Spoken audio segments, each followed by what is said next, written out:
Well, here it is. The last volume of Bookworm. Last time we left off, Rosemine had seemingly rid herself of her divine influence, but her life was still on the line. She was drained of mana and missing her core memories. So what's going to happen this volume? A lot of housekeeping. But before we go ahead and get into it, why not hit the subscribe button? Bookworm content might be almost done on this channel, but there's still short story collections and, hell, a spin-off to cover eventually. And that's on top of the other light novel series I want to cover too. This bookshelf isn't just for show. I also have merch for sale. Why not show your love for this amazing series with a Dunkelfelger Ditter shirt, Herrenfest Gremlin, or even a classic Rosemine Garden parody shirt? With those obligatory plugs out of the way, let's get into it for the last time. Part 5, Volume 12. The prologue begins from Ferdinand's perspective. Obviously, it's great as they're casting that massive spell on the foundation at the end of last volume, where he notices that it shoots up from the castle in the Watermere. Easy to forget since they came from the Ob's chambers, but the foundation is under the temple. Spells cast there are mirrored in the replenishment hall, which is why everyone assumed that foundations are under their castles in their duchies. That's gonna change come the Archduke Conference, when they reveal their true locations, but that's barely a concern for Ferdinand right now, as you can see just how rough of shape Rosemine's in. Here we get a more objective look of just how close they were cutting it, telling us Rosemine was not really thinking about how close to death she's been since the middle of last book. They're close now and it's still far from a sure thing that she'll be fine, but Ferdinand's not backing down. She's about to have her dream duchy, and he abused Trowerqual's royal decree to ensure that he could become part of her true family as well, which informs us just how upset Ferdinand is with the gods. He then flashes back to his talk with Mestianora at the transference ceremony. Yeah, that spat there was pretty damn heated, where he demanded to know how to fix Rosemine's memories and rid her of her divine mana. Yeah, turns out massive blessings from the gods are sometimes more akin to a curse in old legends, and Ferdinand's finding that out firsthand. Mestianora stepped in because she has permission from all the gods to use their respective divine instruments, meaning she's a wind subordinate with affinity for all of the elements. She's literally the only god who can save Rosemine right now, and does so by separating the divine mana in her. However, that's temporary, as she outlines what we already know with some added details. There was another way to fix Rosemine, but that would require a more powerful god dying her, and basically she would just become another god at that point. So yeah, no thanks. That leaves them with just the option of draining her and dyeing her with mortal mana once more. As while they could technically wait for her normal mana to return, Rosemine probably wouldn't survive that process, based solely on how she's handling it currently.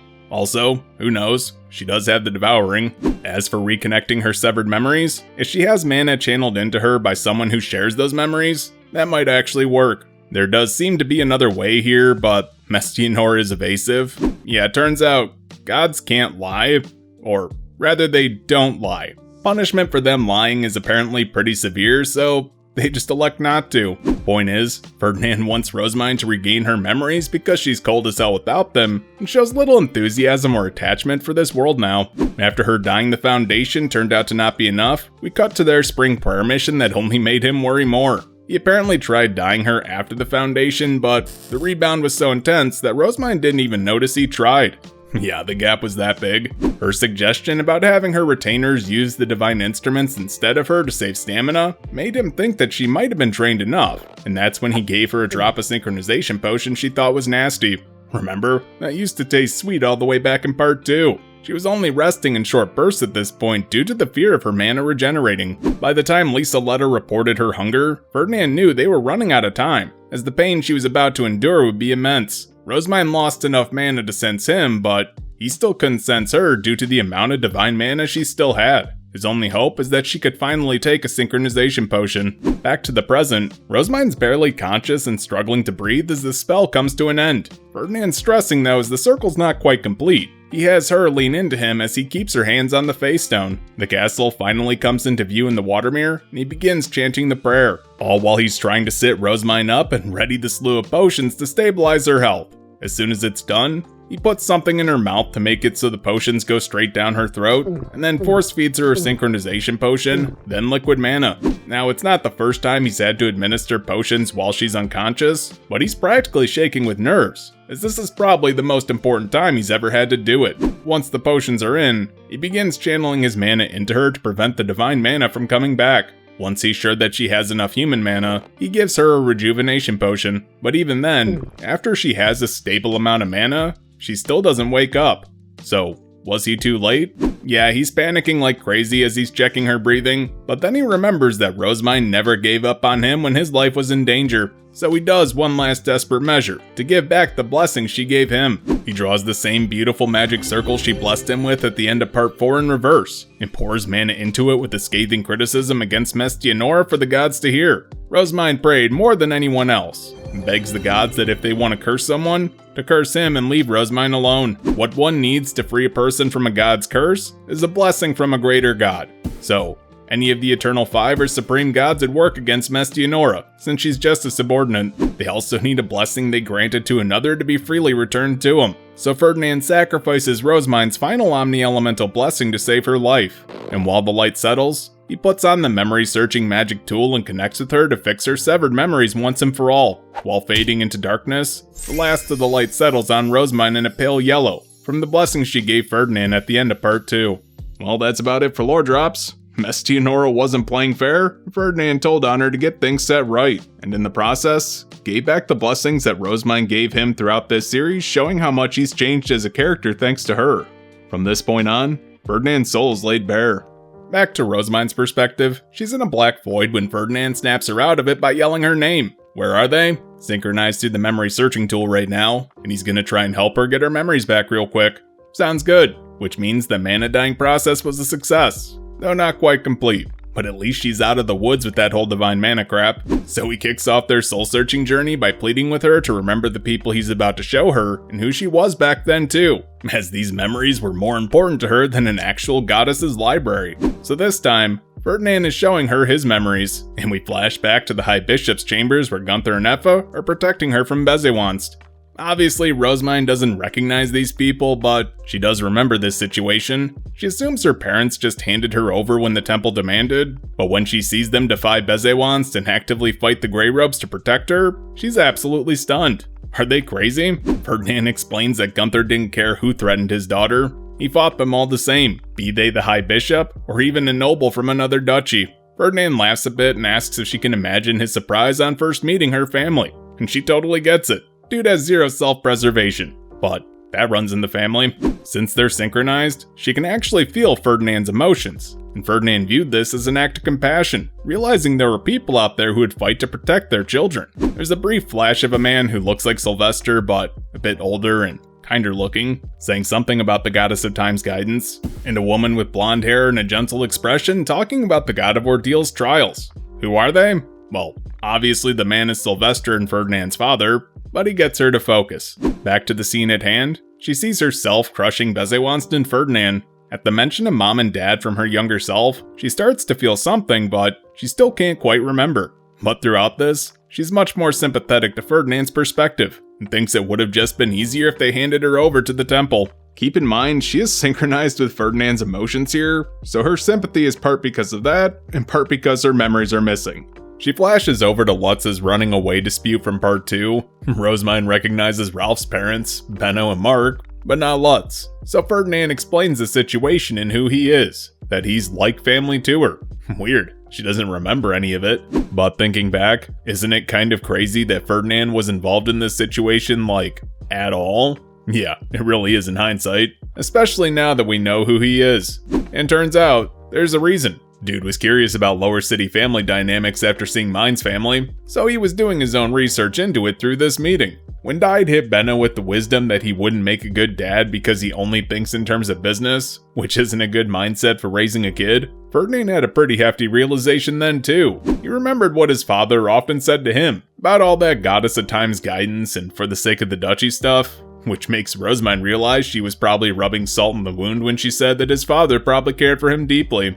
Dude flat out said he only took Ferdinand from the villa to benefit Ehrenfest. She feels like an ass now, and wants Ferdinand to know that she cares for him unconditionally. But before she can say that, she's drawn back to the scene where her younger self is crying after the situation is resolved. That deepened Ferdinand's curiosity about family connections, since she and Lutz weren't even related by blood. But she still doesn't even remember the kid after seeing this scene. Hell, she's more interested in Ferdinand's secret family obsession now, and realizes that saying that he's like family to her must have meant the world to the guy. Now Ferdinand flashes to Arano's house, where he literally can't let her get distracted by books, as he never saw her bedroom and thus can't let her read. and instead draws her attention to a crocheted hairpin on display. This segues into their meeting with Thule, where they received Eglantine's hairpin during her first year in the academy. He reveals that this is her sister, not just her hairpin craftswoman. But after seeing the warmth in Thule's eyes reminiscent of her parents, she gets the same sense that she does know this girl, but still can't quite remember once again. As she watches, not wanting this scene to end when Thule gets that little moment of connection by putting Rosemine's hairpin in, there's an errant thought. Whether it's hers or Ferdinand's, she can't really tell, but she's suddenly tinged with regret over Rosemine and her family being torn apart.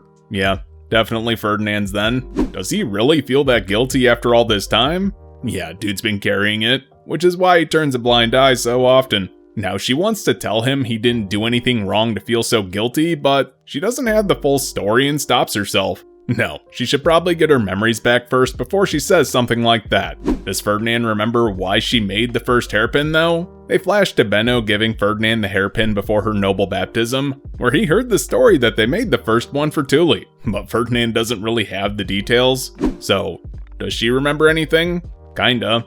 Very vague memories, but she can't remember faces or anything. As Ferdinand lists all her various inventions and tells her she couldn't have made them by herself, who would have been there to help or nurse her back to health when she was dying? Voices arise in her mind, but she still can't picture from who. Now she's feeling bad because it's pretty damn heartless to forget those who did so much for her. The only person she cares about more than books right now is Ferdinand, and that makes sense. He channeled his mana into her to reconnect those memories, but she's not heartless. Mestianora did this to her. He flashes to her dining table where Urano's mother gives her dinner. He explains her love for her family runs deeper than an ocean, and he showed her how strong familial love can be. He never felt that for his family, so if anyone's heartless, it's him. This whole section doesn't really recontextualize Ferdinand's actions, but illuminates his motives. Despite him being such a central character to this story, a lot of Ferdinand has been shrouded in mystery until the end of part 4 and 5. He mentions how he's nostalgic for the food in Urano's memories, despite never eating it before, but that's because they're synchronized. In terms of food he's actually nostalgic for, it would be the things she invented in Ehrenfest. He only realized that in Arensbach, and now that Rosemine gets to see past his stony facade entirely, she realizes that Ferdinand isn't actually a picky eater, he's literally just thrilled to be eating food that's definitely not poisoned. Talk about a shit life. And that's when she gets a flash to a different meal, where Ferdinand is choking on his food. Then there's an older woman standing above him bearing a striking resemblance to Det Lind, smiling cruelly at him as he struggles through the pain. Yeah, that's Rosemine's first and only time seeing Veronica. But while he tells her not to look at stuff like that, she says it still has value, because it's making her realize just how cherished she was. Not just by her lower city family. Sylvester and Karstedt's families both welcomed her with open arms. She won't ever get to see her Earth family again, but them and her family in Jürgenschmidt, she loves them all. While she still can't remember who they are, her feelings are coming back. She can see their faces, hear their voice, and say their names, but just not her memories. They're close to a breakthrough, and Ferdinand has just the memory as Rosemine asks if she showed everyone just how much she cared for them. Round 2 of a gut punch to the feels, as she relives the same scene of the massive blessing at the end of part 2, the one where Mine dies and is reborn as Rosemine. But this scene of family love is tainted by Ferdinand feeling like human garbage for bringing it about. I mean, don't get him wrong, it's good that he found a way to spare her family, but he's doing so at the cost of forcing her to leave them earlier than anticipated. Which is sad, as Ferdinand had come to cherish their bond, living their love vicariously. He's beating himself up because this was his fault for not keeping Anno in check. His plan went up in smoke, and Mine's paying the price. As they say their goodbyes, Rosemine wants to cry all over again because she realizes now she didn't appreciate them enough, and as she casts the blessing, Ferdinand is panicked in his memory about her body being able to handle that much mana. But as the blessing rains down, Ferdinand was stunned into silence, and so too is Rosemine viewing it. Oh, wait a second, files recovered? That's neat. Yeah, that brought back her memories in full force in a massive flood from the moment she woke up in part 1. She lost way more than we anticipated. The starving orphans, Shiksa assaulting her, Grousum poisoning her, the Gruchasite door rejecting her in the archive, seeing Ferdinand dying in Arensbach's foundation, and the man turning into a face stone when he died during the war. That's on top of all the people she forgot. It's taking her a moment to get her head straight, and Ferdinand screaming at her to wake up. She opens her eyes and sees in her face. After seeing she's okay, he pulls her into a hug, happy to see she's fine. Wow, this is a first. Wow, 2 chapters in and we've already wrapped up the last lingering plot thread in the series. Yeah, all of the major problems are solved, so what's the rest of this book? Housekeeping. We're essentially in for the victory lap at this point, so just sit back and enjoy it. A hug from Ferdinand is rare and unexpected, but hell if she's gonna turn him down, so she returns it. But when she does, he pulls away realizing what he's doing. But bro ain't getting away that easy, so she convinces him to give another. What brought this about? Well, she didn't answer when the synchronization abruptly ended, and he feared that she had actually died. I mean, thinking about it, he would have too. But still, he was panicking at the time.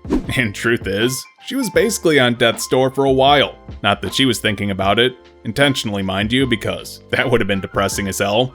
She had faith Ferdinand would save her the whole time, so no worries. But the fact she didn't wake up made him worry the blessing in her dreams reacted with any trace amounts of divine power left in her system. And ultimately, what he was scared would actually kill her.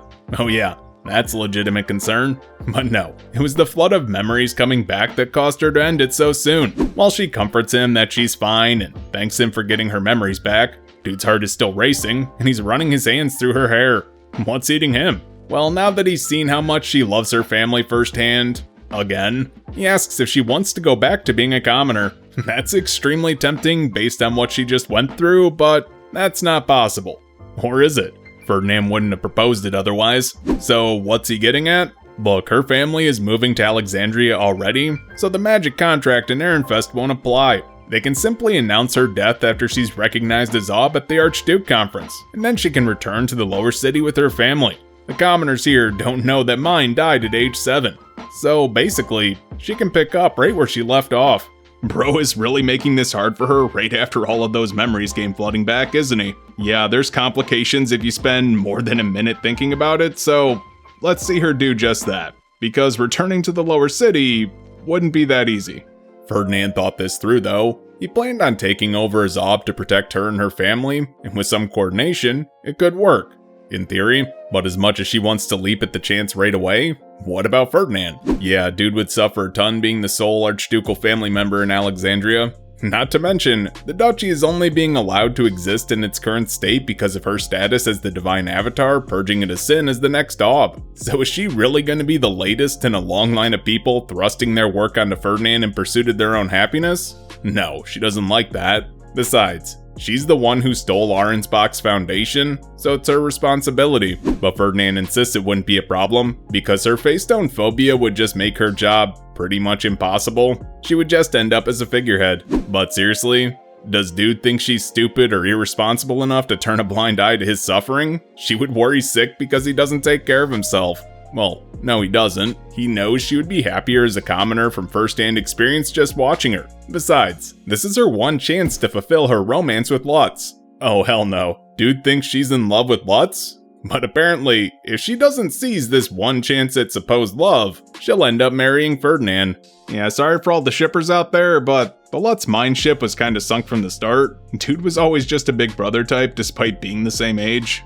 Hold up, what's all this about marrying him? Why would she even have to? Because of Charcoal's royal decree, fucking skip that shit. The audience knows, just no one bothered to tell the main character until now. Probably because it wasn't important in the middle of a war, and her divine mana made keeping her emotions in check a much bigger priority. So she sets it straight, she's not in love with Lutz. I mean, she couldn't marry him even if she wanted to. Hell, she'd be an awful wife in the lower city, because she can't do housework, get a job, or have kids due to the fact that she has mana. She would just be a burden on her family for the rest of their lives. In her opinion, Lutz deserves much better than her. Hell, even on the noble side of things, she still wouldn't be a great wife due to her lack of social skills. So with that cleared up, they can nullify this engagement post-haste. There's no reason for Ferdinand to deal with her bullshit for the rest of his life. But he stops her right there with the biggest bombshell in this series as far as she's concerned.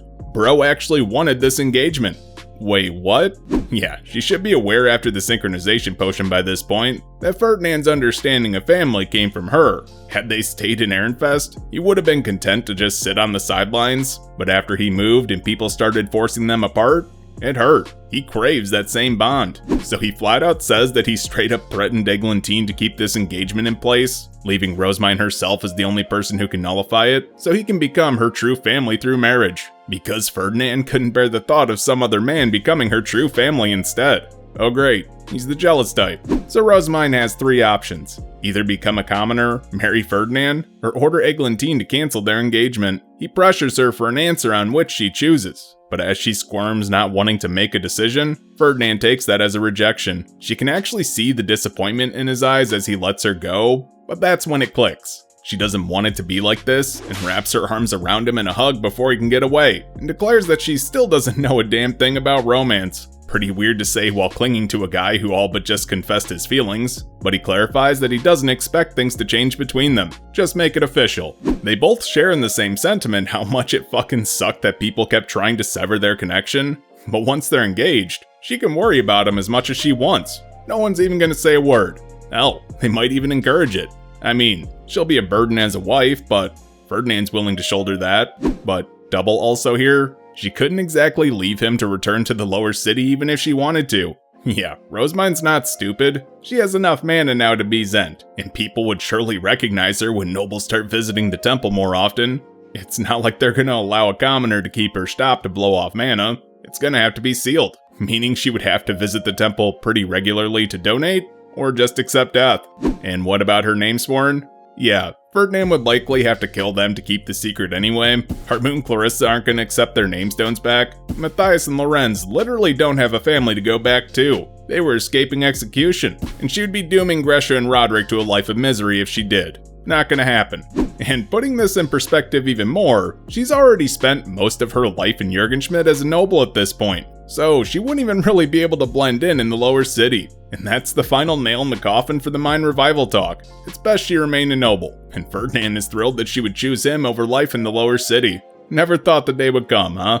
As sweet as the thought of her returning home as a commoner would be, it's just not in the cards for everything this series is built. Besides, she'd be giving up the ultimate authority in protecting her family to do so. Not smart. Okay, now that that's settled, time to give Ferdinand his namestone back since she doesn't have her divine mana now. It's not like she needs it, but bro ain't taking it back when she offers. Why's that? Well, after some coaxing, he doesn't want it back because it's his ultimate show of trust. Too bad Rosamine doesn't like this because, well, it's a master-servant relationship dynamic with the man she's engaged to. But hey, Ferdinand's a man of action, and he has a solution. She should just give him hers and they'd be on equal footing. How romantic. But even Leonore, who said it was a romantic gesture a number of books back, saw how unrealistic it was. And Rosamine points out those very issues. Say one of them dies, the other would too, leaving their brand new duchy either without an archduke or someone unprepared for the role, whether that person be an adopted daughter named Letizia or not. Ferdinand sees that logic, but he's still not taking it back. As she tries to force it on him again, he insists that she wait 2 years, with the metaphor about not throwing away Shutsaria's shield. What's that mean? Basically, Ferdinand is telling her to hold on to it so she can order him to stop if he gets too carried away and tries to do something too bold before marriage. There's a joke in there about a chastity belt or something, but I'm above making it. Then again, is calling attention to it any better? Probably not. Outside, Gresha and Eustace are happy to see they finally returned. That's when the rest of her retainers come in, and he passes her off to Angelica, while telling Lieseletta and Gresha to ensure she drinks a potion and gets some rest. Tomorrow's gonna be busy as hell. She wants to give him Schlafdram's blessing before bed, but Ferdinand shuts that down, begging her not to pray for once in her miserable life. And that's probably a smart move for now. The next day, Gresha and Lieseletta are getting her ready, both quite happy she's not full of divine mana. Hell, Lieseletta can finally touch her without trembling. But while she's looking forward to some reading time, her hopes are dashed. Sucks for her. She's got a busy schedule. Clarissa lays out they have to do the Entwick Elm to rebuild the castle and noble quarter, welcome Eglantine so they can punish the criminals from the war, and make preparations for her engagement ceremony, all before they can even begin work on the Archduke Conference. Didn't she just accept this engagement last night? Usually that can wait until the Archduke Conference, but that's part of why Eglantine is coming to Alexandria as well. See, if their engagement isn't approved before the conference, Ferdinand can't exactly support her, and thus she'll be there as the only archducal family member of a greater duchy. Yikes, so they'd best get a move on then. After breakfast, Ferdinand takes her to the OBS office for a walk through her schedule, and the first thing is contacting Sylvester to let him know she survived, but also to invite him to the upcoming engagement ceremony. He is still her adoptive father. Just touching the face stone on the water mirror is a challenge, but the fact she didn't pass out shows she's improved compared to her pre-memory loss. Yeah, as if that wasn't only like a week ago at this point. Ferdinand tells her not to overdo it before Sylvester answers though. After confirming that she's okay, he passes along that he's opening the dorm for everyone with Ehrenfest brooches to use the teleporter between their two duchies until the conference. He and Ferdinand work this out for moving luggage and coordinating in the run-up to the conference. They let Sylvester go after telling him when the engagement will take place, and then race off to the dorm teleporter because she'll have to open that as Ob. Rosemind's feeling out of the loop because Ferdinand and Sylvester organize so much, but he explains they already have the Gutenberg's workshop schematics approved and coming to them for the remodel. They don't want to pass this stuff through the gate because Ferdinand hasn't fully vetted the Knight's Order yet, and Rosemind's going to need to go back to Ehrenfest after their engagement ceremony anyway until she's confirmed as Ob. All of this planning behind her back was just to get them back on schedule because they're low on time. They did lose a week to the Divine Mana and negotiation crap. Yeah, it's pretty easy to forget that Rosemind was only going to Arnsbach for like a few days until Dunkelfelger dragged them to the Sovereignty. Yeah, and then they got distracted for like a week after that with the Royal Selection and Divine Mana shit. Crazy that was only like 2 books ago.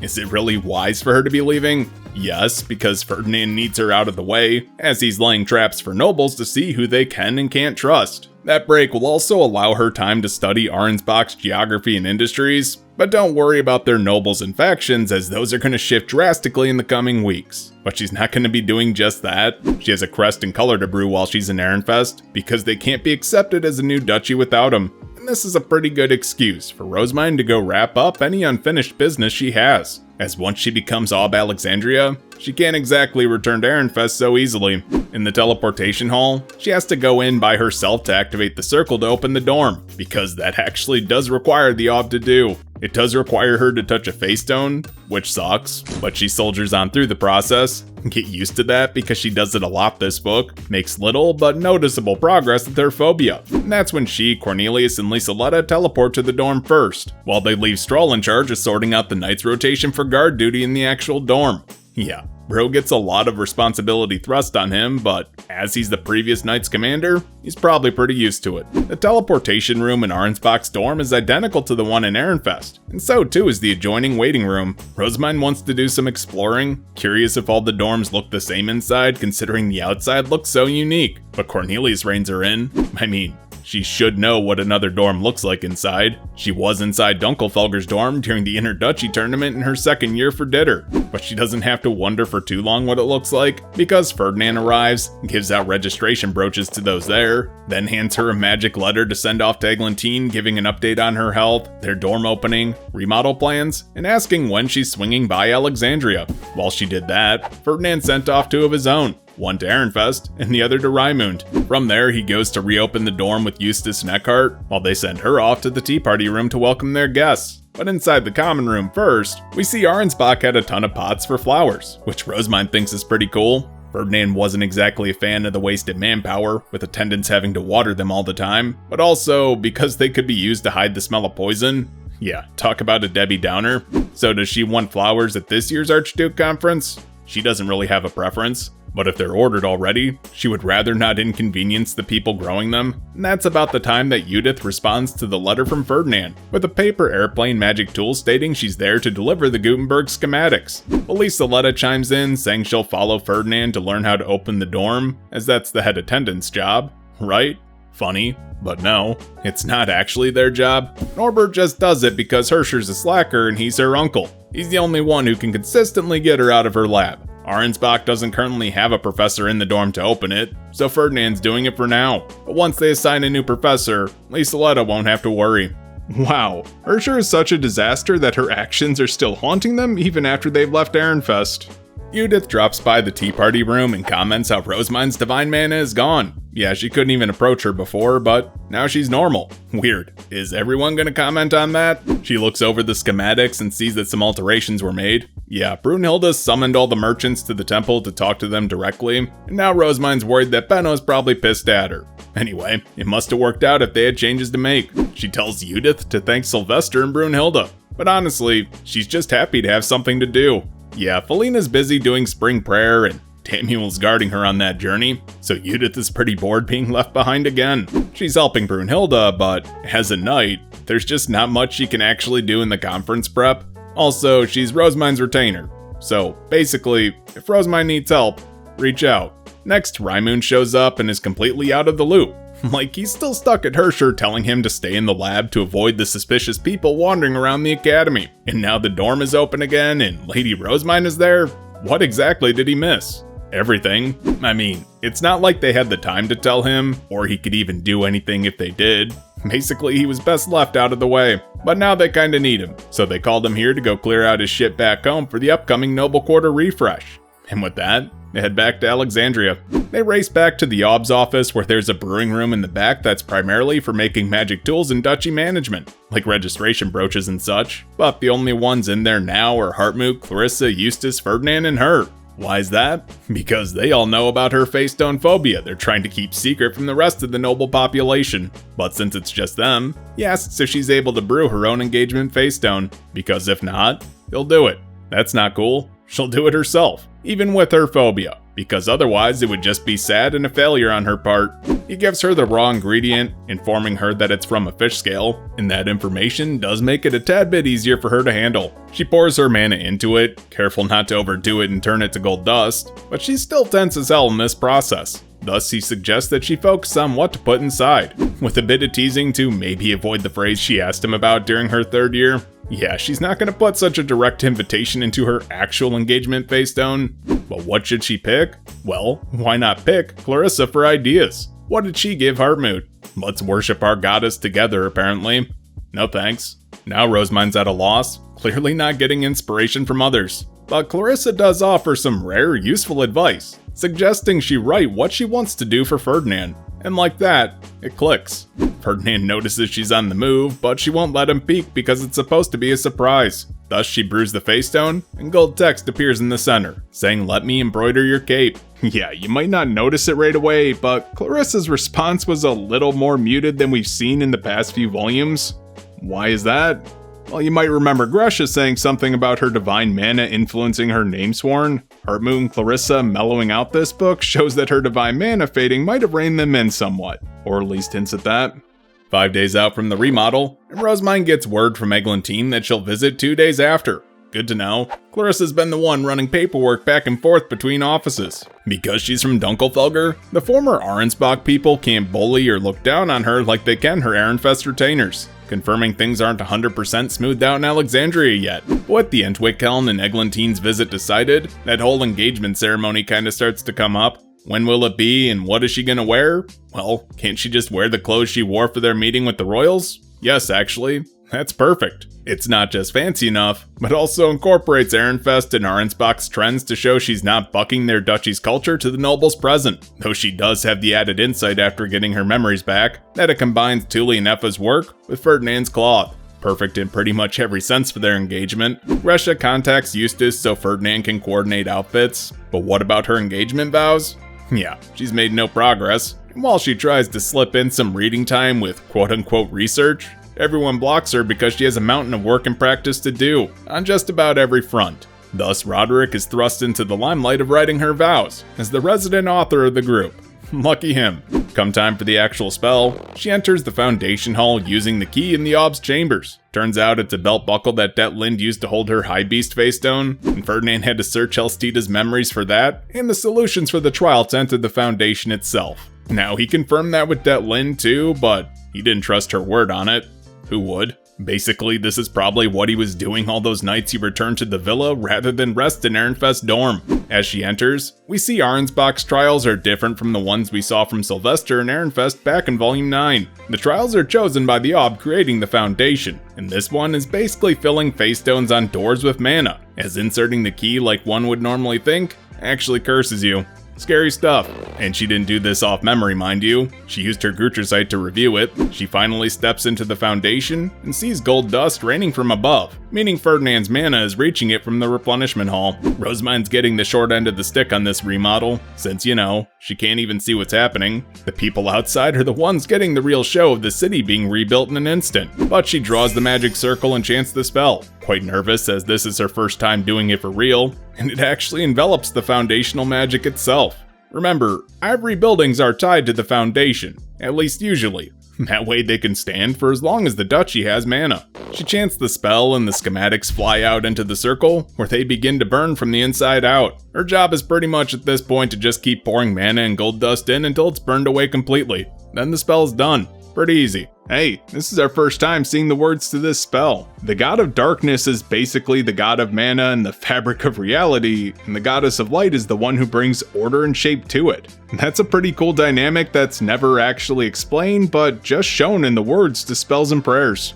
But her job's not done. She has to remake the puzzle to get into the foundation. Normally this would be a job done with the Zent, but she has her own book of Mestianora. So she creates it and places the relevant magic circle to allow her to override Arnsbach's Foundations trials with Alexandria's. There she looks for some example puzzles, but doesn't like what she sees. Least lethal are like darts shooting out, but she could always do a password one. Urano's name in kanji would be pretty good and secure, but hell if that wouldn't be a bitch for future generations to write. No, the puzzle here is meant to be a test of worthiness for future generations to ensure they'll live up to her ideals. What's most important to her? Well, for a library city, she asks what Ranganatan's 5 laws of library science are in the ancient language, to ensure that her successors study up so the path to the Grutricide is never lost again, on top of making sure they cherish her library.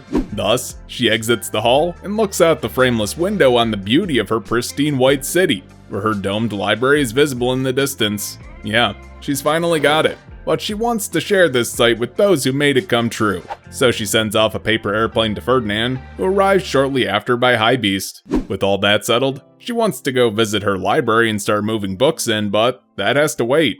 No, they're entertaining Eglantine at 4th Bell that day, and she's currently waiting by the country gate. Letizia's retainers advised her own to prepare a veil for her. Yeah, remember, it's really hot and sunny in Arnsbach? It's basically old-fashioned sunglasses. That's why the trend got popular. That makes way too much sense, because despite it being the height of spring, it's already feeling like summer. When Eglantine, Anastasius, and their retainers arrive, Rosemine goes to kneel to greet Eglantine, but she stops her and gives the standard greeting instead. Yeah, that seems kinda small, but it shows Eglantine knows her place in the pecking order compared to Rosemine, and after seeing how much sharper Eglantine's eyes are after becoming Zent, it's pretty damn obvious she had to learn a lot in the past week or so to get up to speed. On top of that, Anastasius is taking his support role quite seriously. They teleport to the castle, and after lunch, they throw down a sound blocker and get to their talks. To ease into this discussion, Eglantine starts off with an apology to Ferdinand, as she was either unaware or just turned a blind eye to a lot of shit. This is after her viewing the criminal's memories, so presumably, she saw Raublut scheming and talks with Traroqual behind the scenes, Gervasio's knowledge of the villa, and how Det Lin just flat out treated him during their engagement. She gets how bad Ferdinand's had it now. But apologies also don't really mean shit, and Ferdinand says as much when he passes over the paperwork for her to sign, making his and Rosemine's engagement official. Seems unnecessary since they already have a royal decree, but Ferdinand says this'll make it even more legitimate, while signaling that royal decrees can't be easily overturned even with the new Zent. That doubles to send the message to other duchies that aiming for the throne to benefit themselves won't work. At least hopefully. Though Eglantine is pretty confused, as she thought she was there to just oversee their actual starbind, since, you know, they rushed winter and all. Yeah, she misunderstood alright.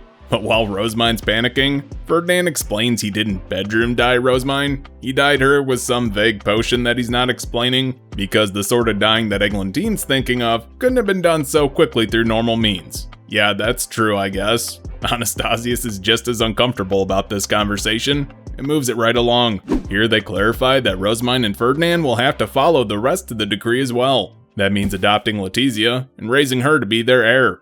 I mean, Ferdinand has no issues adopting her, but they're also getting rid of Arnsbach's stupid law demoting Archduke candidates when a new one takes the seat. That means they're gonna make her Ob when she comes of age though, aren't they? Well, funny that. They don't mind making her their heir if she shows talent, but the decree did say to make her the next Ob Arnsbach specifically. Ferdinand will give her the education necessary, but newsflash, Arnsbach no longer exists. That is, unless Traurqual wants to rename his new duchy Arnsbach. Next is their list of criminals, as Rosemine will be destroying their stops as a practical exam. Here, we learn the final fate of Det Lin and the others, and it's fitting. They're going to be mana batteries in some random ass duchies. And yeah, she threw a fit about being imprisoned, not realizing her situation. She seriously still thought she was going to be the next Zent at this point. That is until Eglantine told her she had the Grutricite. Delusional until the very end. So, everyone takes a step out of the sound blocker's range, and Rosemine does the spell from her book Amestianora. We get the words of the actual spell where it's basically just asking the god of darkness to punish those who broke their promise to the goddess of light by sealing off the way to the distant heights. People with their metals destroyed are literally cut off from the gods in every sense, in life and death. This isn't a pleasant experience for Rosemine, but it is necessary for her job, and she manages to do it. Linking back to what I already said about the gods, and this little thematic throughline is pretty much confirmation of what we've already seen. I love how little details like this are a major part of the world building in this series. You're not told, it's just shown. After it's done, Ferdinand points out the difference in where the Lanzanov estate was in Alexandria's schematics versus Arnsbach's. He then confirms they'll have the cape to Eglantine to bestow her during the ceremony before the conference, but the name for the duchy is settled. It's going to be Alexandria. On the way back to the country gate, they verify that the estate and the teleporter to the sovereignty are both destroyed, thus allowing Eglantine to move into her new home. Pretty impressive she did so much in such a short time, especially since she was pretty much on her deathbed last week, even if some of the portions of the lower city aren't finished. But Ferdinand drew up the schematics to make her dream come true. She's pretty damn proud of that. Yeah, Anastasius isn't a fan of the lovey-dovey stuff when he's not a part of it, and while Eglantine does find it cute, they depart back for the sovereignty. Time for the engagement ceremony next. Pretty stressful, as nobles from the whole duchy are gathering to witness it. As Ob, she's expected to invite the entire noble population of her duchy there, but since it was on such short notice, she didn't expect that many to actually come. However, as pointed out, she's both an underage new Ob and the avatar Mestianora who revitalized the duchy. Nobles are curious. After she's dressed and has makeup done, she goes to see Sylvester and crew who got picked up by Ferdinand at the border gate, presumably using a face stone with her mana.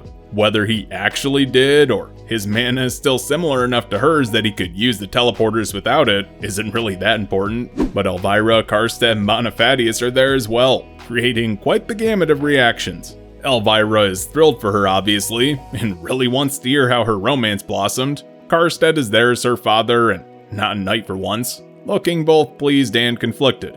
Don't get me wrong, he's happy she's marrying Ferdinand, but this is his first time experiencing a daughter's engagement, and that's kinda stressful. Bonifatius is there with Damiel as a guard knight, after Felina finished spring prayer, and old dude is pretty pissed off because he doesn't think Ferdinand's good enough for his granddaughter. I mean, she said she wasn't even in love with him, right? Yeah, that hasn't changed. You could pretty much hear a pin drop at that.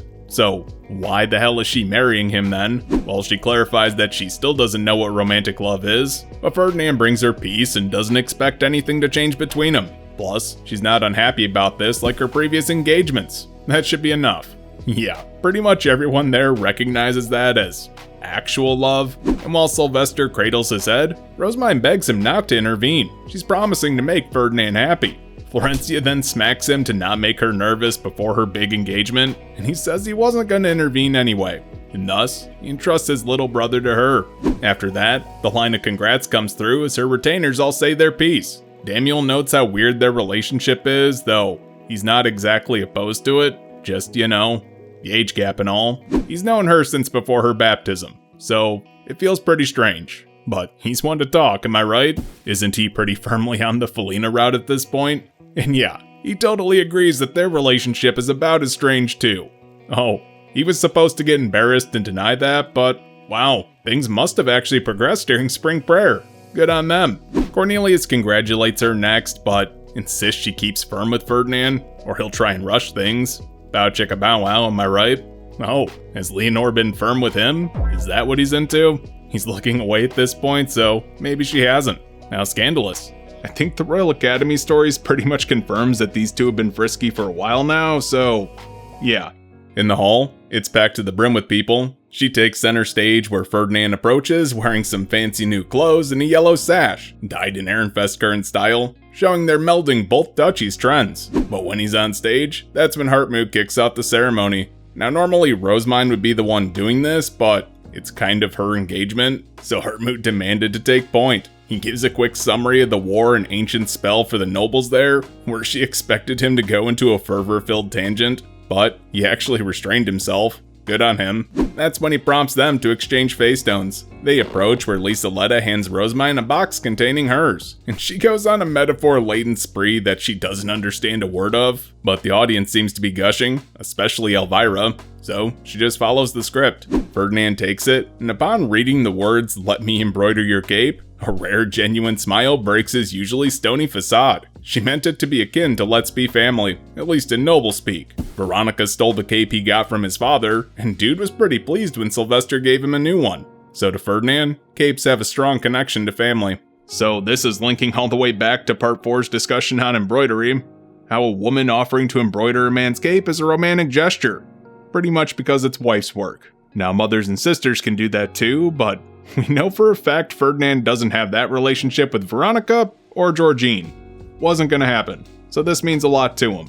Putting his noble face back on, he places the stone back in its box and presents his to her, after simply saying he'll choose the design. Dude's clearly embarrassed, but when he gives his vows, he wows the whole room, though clearly Rosemine doesn't follow. He says how she saved his life, cut through the chaos, and compares her to every primary god. Now we already know a bit of the significance of that from Brunhilde's engagement, that second and third wives are usually compared to subordinates. Only the first wife is compared to the goddess of light. So Ferdinand comparing her to all the primary gods is basically dude saying that she's his everything. She takes the stone when he's done, and inside are words she never expected. It says, "I will protect Alexandria, and you in it," which harkens back to Gunther's promise. He definitely did that on purpose, and she starts to cry in front of everyone, so Ferdinand raises his long sleeve to hide her face from view. Yeah, she's seriously touched by this, but Ferdinand tells her not to cry because he can't console her here. They're in public, but that's when there's a massive uproar from the crowd. She can't see right away, but when the tears stop, she notices that Elvira is swinging her stop around like a glow stick at an idol show, Sylvester smiling in an approving manner, and good old Bonifacius is barely being held back by a bunch of knights from rushing the stage to punch Ferdinand's lights out. Thus, they bring the ceremony to a close, with a blessing from the crowd. After that, Rosemine gets the chance to address her new subjects. First, they announce who will be attending the Archduke conference with them, namely her retainers who get their brooches given back to them for this, but also there's a list of nobles that Ferdinand has already vetted who get some as well. That alone turns this cheerful ceremony fairly serious, as they realize just how little time they have before the conference. Also, these people are retainer candidates for Rosemine, so she'll have to pick whoever catches her eye. These people are gonna help Ferdinand trap some of the more troublesome nobles too.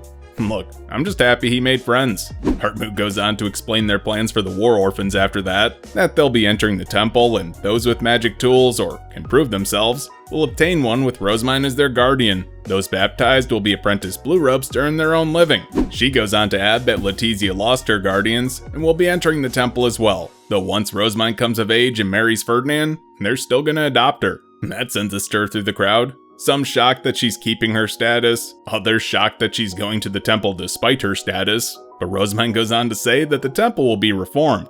Basically, Arnsbach is behind the times, and religious ceremonies are a big deal now. The nobles are stunned, but she keeps going.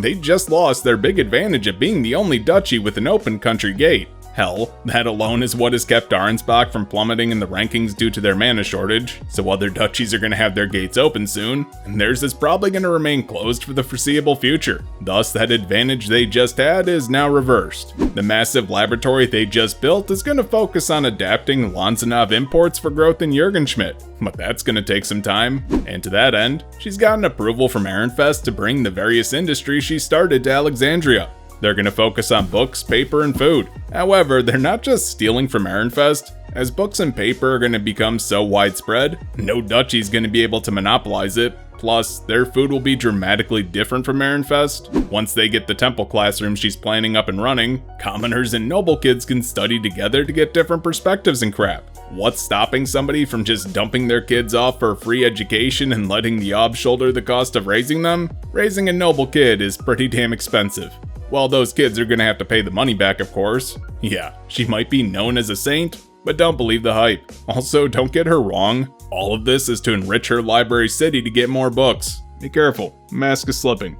Okay, that's enough. The nobles are all stunned, looking over at their Ehrenfest guest to see if she's normally like this, and they're completely unfazed. Yeah, Rosemine's their problem now. Lieseletta asks Ferdinand if they should step in and stop her, but it's honestly too late at this point. She's already made a scene. That's when Hartmut comes in to finish the ceremony by instructing all the nobles there to pray to the gods and Rosemine, as she vows to bring prosperity to their duchy. Rosemine then fires off a pretty big blessing that rains down on all of those gathered. After it's done, Ferdinand scolds her for going too far. They lost about half of their noble listeners in her insanity, but she doesn't regret it. Who cares? At least a good chunk of them even knew how to pray. Hartmut and Clarissa must be rubbing off on him, right? Unfortunately, they are, as his little stunt during the ancient spell proved. Oh wait, she didn't know about that crap. But as long as it reduces the number of her enemies with brainwashing, who cares? Why not embrace it? From there, they see off their Ehrenfest guests, where Ferdinand tells them to expect her back tomorrow afternoon. She's welcome to come through the dorm to make it easier too, according to Sylvester. But before they leave, she calls over Daniel to ask him what he plans to do. Basically, should she introduce him tomorrow as a retainer joining her service in 2 years, assuming he's gonna marry Felina? And he asks her to do just that. Oh, progress really has been made during spring prayer. She'll have to ask Felina for the details. But after taking their guests to the gate, she's not quite ready to head back to the castle. No, she wants to check out her library and Ferdinand's laboratory now that they have some spare time. I mean, both are mostly empty, but she insists, so why not?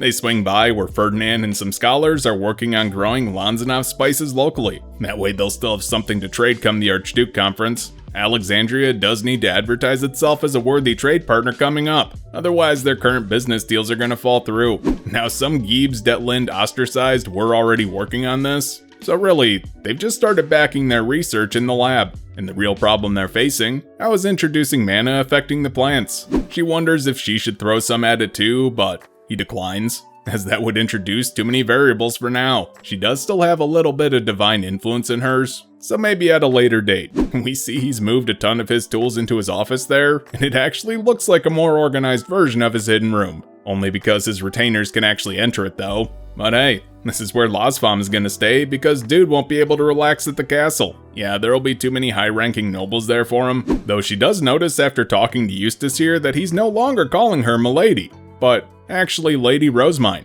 That seems distant. However, Riarda did this with Ferdinand, so it follows that Eustace would probably do it to her too now that she's engaged.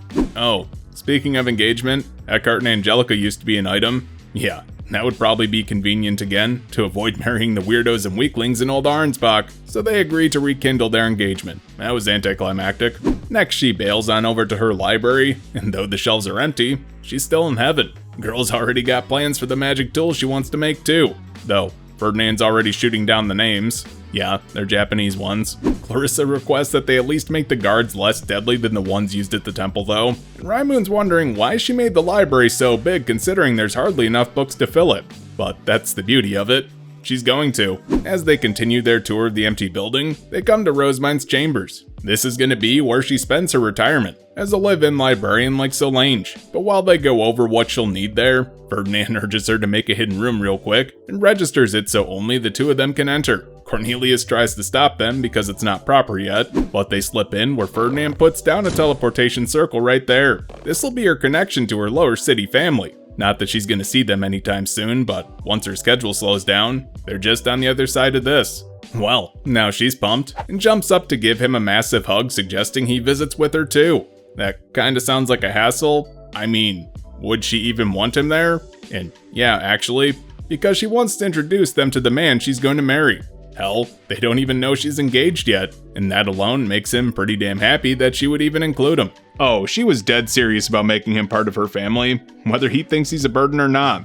Okay, time to head back to Ehrenfest. She's a little upset about losing her library there, but quit being greedy. It's not like she got a massive one back in her new home. Also, she can't keep an estate in a duchy she's no longer a citizen of. Besides, she's not just going back to Ehrenfest for some R&R. Ferdinand hands over a veritable list of crap for her to do. Not just does she need to close all of her hidden rooms and pack her shit, she needs to meet with the Gutenbergs, purchase her temple attendants, close her library in Ehrenfest, brew the base color, and make a crest. All while learning the basics of Arnsbach's industries. Well, she better not waste any time. The next day when she goes to leave, Ferdinand returns the engagement face stone he took back the previous night after making it into a necklace. He designed it to make the face stone the least visible to her, while still keeping that vibe that it is an engagement face stone. Plus it looks good too. He puts it on her, and while it feels cold at first, she's not too upset. The point of these stones is to get the wearer used to the feel of their partner's mana on their skin, and Rosemind barely notices it because it's the same as the mana that's already inside her. Now Rosemind's planning to come back after she finishes her chore list, but Ferdinand doesn't want her to. No, he's got dirty work to do while she's out, and her being there would just give his victims a higher authority to petition for leniency. Yeah, she gets that, and thus promises not to come back until after the conference is over. So she goes to the dorm where she introduces her new former Arensbach retainers to her Ehrenfest ones. While they get their introductions out of the way, she takes Ottilie, Judith, and Bertilda with her on ahead. And as it turns out, Judith still wants to join Rosemind in Alexandria, but her father's dead set against it. Ottilie agrees with him here. As a girl, going to the duchy that just invaded to serve a new Wab without a family to support her would be a pretty big undertaking. I mean, it is different for men, but women have to give birth and usually need a family to help them out with that sort of stuff. Yeah, she wouldn't have that in Alexandria. Now, it might be different if she was married already or engaged like Leonore, but fear not. Bertilda offers to have Judith work for Brunhilde to protect what Rosemind's leaving behind, and that sounds appealing. So it's my thought that Bertilda got shafted in this series. If you think about it, she joined Rosemind's service in her 4th year, but then the climax started and she just got shoved to the background. Once back in Ehrenfest, Wilfried, Charlotte, and Melchior are waiting. Now normally Sylvester would have gone to greet her, but he and Florencia are busy with the conference prep, and I mean, she doesn't hold it against him. She's aware. As they walk, Wilfried points out her necklace and says it's weird seeing that she's engaged now, especially to Ferdinand, but he's also not opposed to it, as he's someone who can keep her rampages in check. Funny, Wilfried can only say that because he hasn't seen one of Ferdinand's rampages firsthand. Melchior tells her what he saw during the transference ceremony, and little dude is super happy he got to go. The temple is surviving without her, and Spring Prayer recovered almost all of the mana that was taken by Old Workstock. Kinda. Little bit of an asterisk there. She'll need to visit there in a few days to speak with the merchants and Gutenbergs, while also sorting out the personnel she plans to take. She leaves getting the paperwork in order for that to Melchior and his people though. Tomorrow, she's going to be visiting the library to brew the base dye with her scholars. Wilfried knows what she's talking about, but Charlotte and Melchior don't. Hell, now that I think about it, that kinda goes for us too. What the hell is a base dye? We kinda get it from context, but it hasn't been explained yet. It's a magic dye created by first-generation Obs that can instantly dye anything it touches in its color, perfect for mass production of capes and tapestries. Richer nobles can actually buy some of that dye for their capes when they go to move, but lay and med nobles just tend to buy new capes. Yeah, it's actually easier to re-embroider than pay for the dye for them. Rosemind's gonna have to buy an Ehrenfest cape and dye it so Eglantine can present it to her during the conference. Before she gets to her room, Charlotte adds one more thing to her to-do list though. She should probably visit Elvira and speak to Aurelia about the results of the war. This is gonna be Elvira's last chance to spend some time with her as family, which is kind of important. Can't really avoid that. Inside, Riarda greets her, on loan from Sylvester until the conference. Or hey, she's calling her Lady Rosemind too. That won't do, so Rosemind asks her to keep calling her Milady until the conference. Talk about an improper request, but Riarda agrees to do so in her chambers only, and thus, she makes tea for Rosemind while she sorts out her schedule. No rest for the weary, as they launch into a discussion about packing. A lot is already in boxes because, well, she was gonna move after the conference anyway, but the crap that's in season hasn't been packed yet. That's when the rest of her retainers arrive from those awkward icebreakers and give her an update. Hartmut, Cornelius, and Roderick are going to be staying in Alexandria to finish up work there for now. Hartmut's kind of annoying, since he's dumping all of his packing onto Ottilie, but weird that he didn't jump at the chance to see Rosemind brew the base color, right? Yeah, he's studying in Alexandria because his position as her head scholar is kind of under threat from these Arensbach veterans. He's young and inexperienced, on top of lacking information about the duchy he's moving into, so he wouldn't really be much help at the conference. They're expecting him to be replaced in a few years, and dude won't have that. As for Cornelius, why isn't he there? Didn't they agree that Strahl would be taking over the Knights Commander post over him, despite him being the best candidate among her retainers? Because Strahl actually has the local knowledge to do the job? Yeah, turns out, Knights Commander isn't just the highest mana or most closely related, they also need to know the faces and faction politics of everyone in the order to effectively lead them. I mean, Eckhart was an option here for a split second, until he made it painfully clear he would probably stab Rosemine in the back to return to serving Ferdinand. That wouldn't do, so Cornelius is gonna stay in Alexandria to be a line of communication for her. He'll return to pack his shit and switch with Matthias and Lorenz in a few days. Those two don't have much stuff, owing to them living in the Nightstorm. Leonore probably has the most packing to do of all of her retainers, between the dorm, the estate she was gonna move into with Cornelius, and her room back in Lie's gang. Next is Angelica, who can't be bothered to care, and basically her family, and by that we mean Lisaletta, is gonna take care of it for her. Speaking of, Lisaletta's gonna need a few extra days due to Angelica's laziness. Big shocker. Angelica has been in this series since the 8th overall volume, and she has had 0 character development. But I have to say, I love her for that.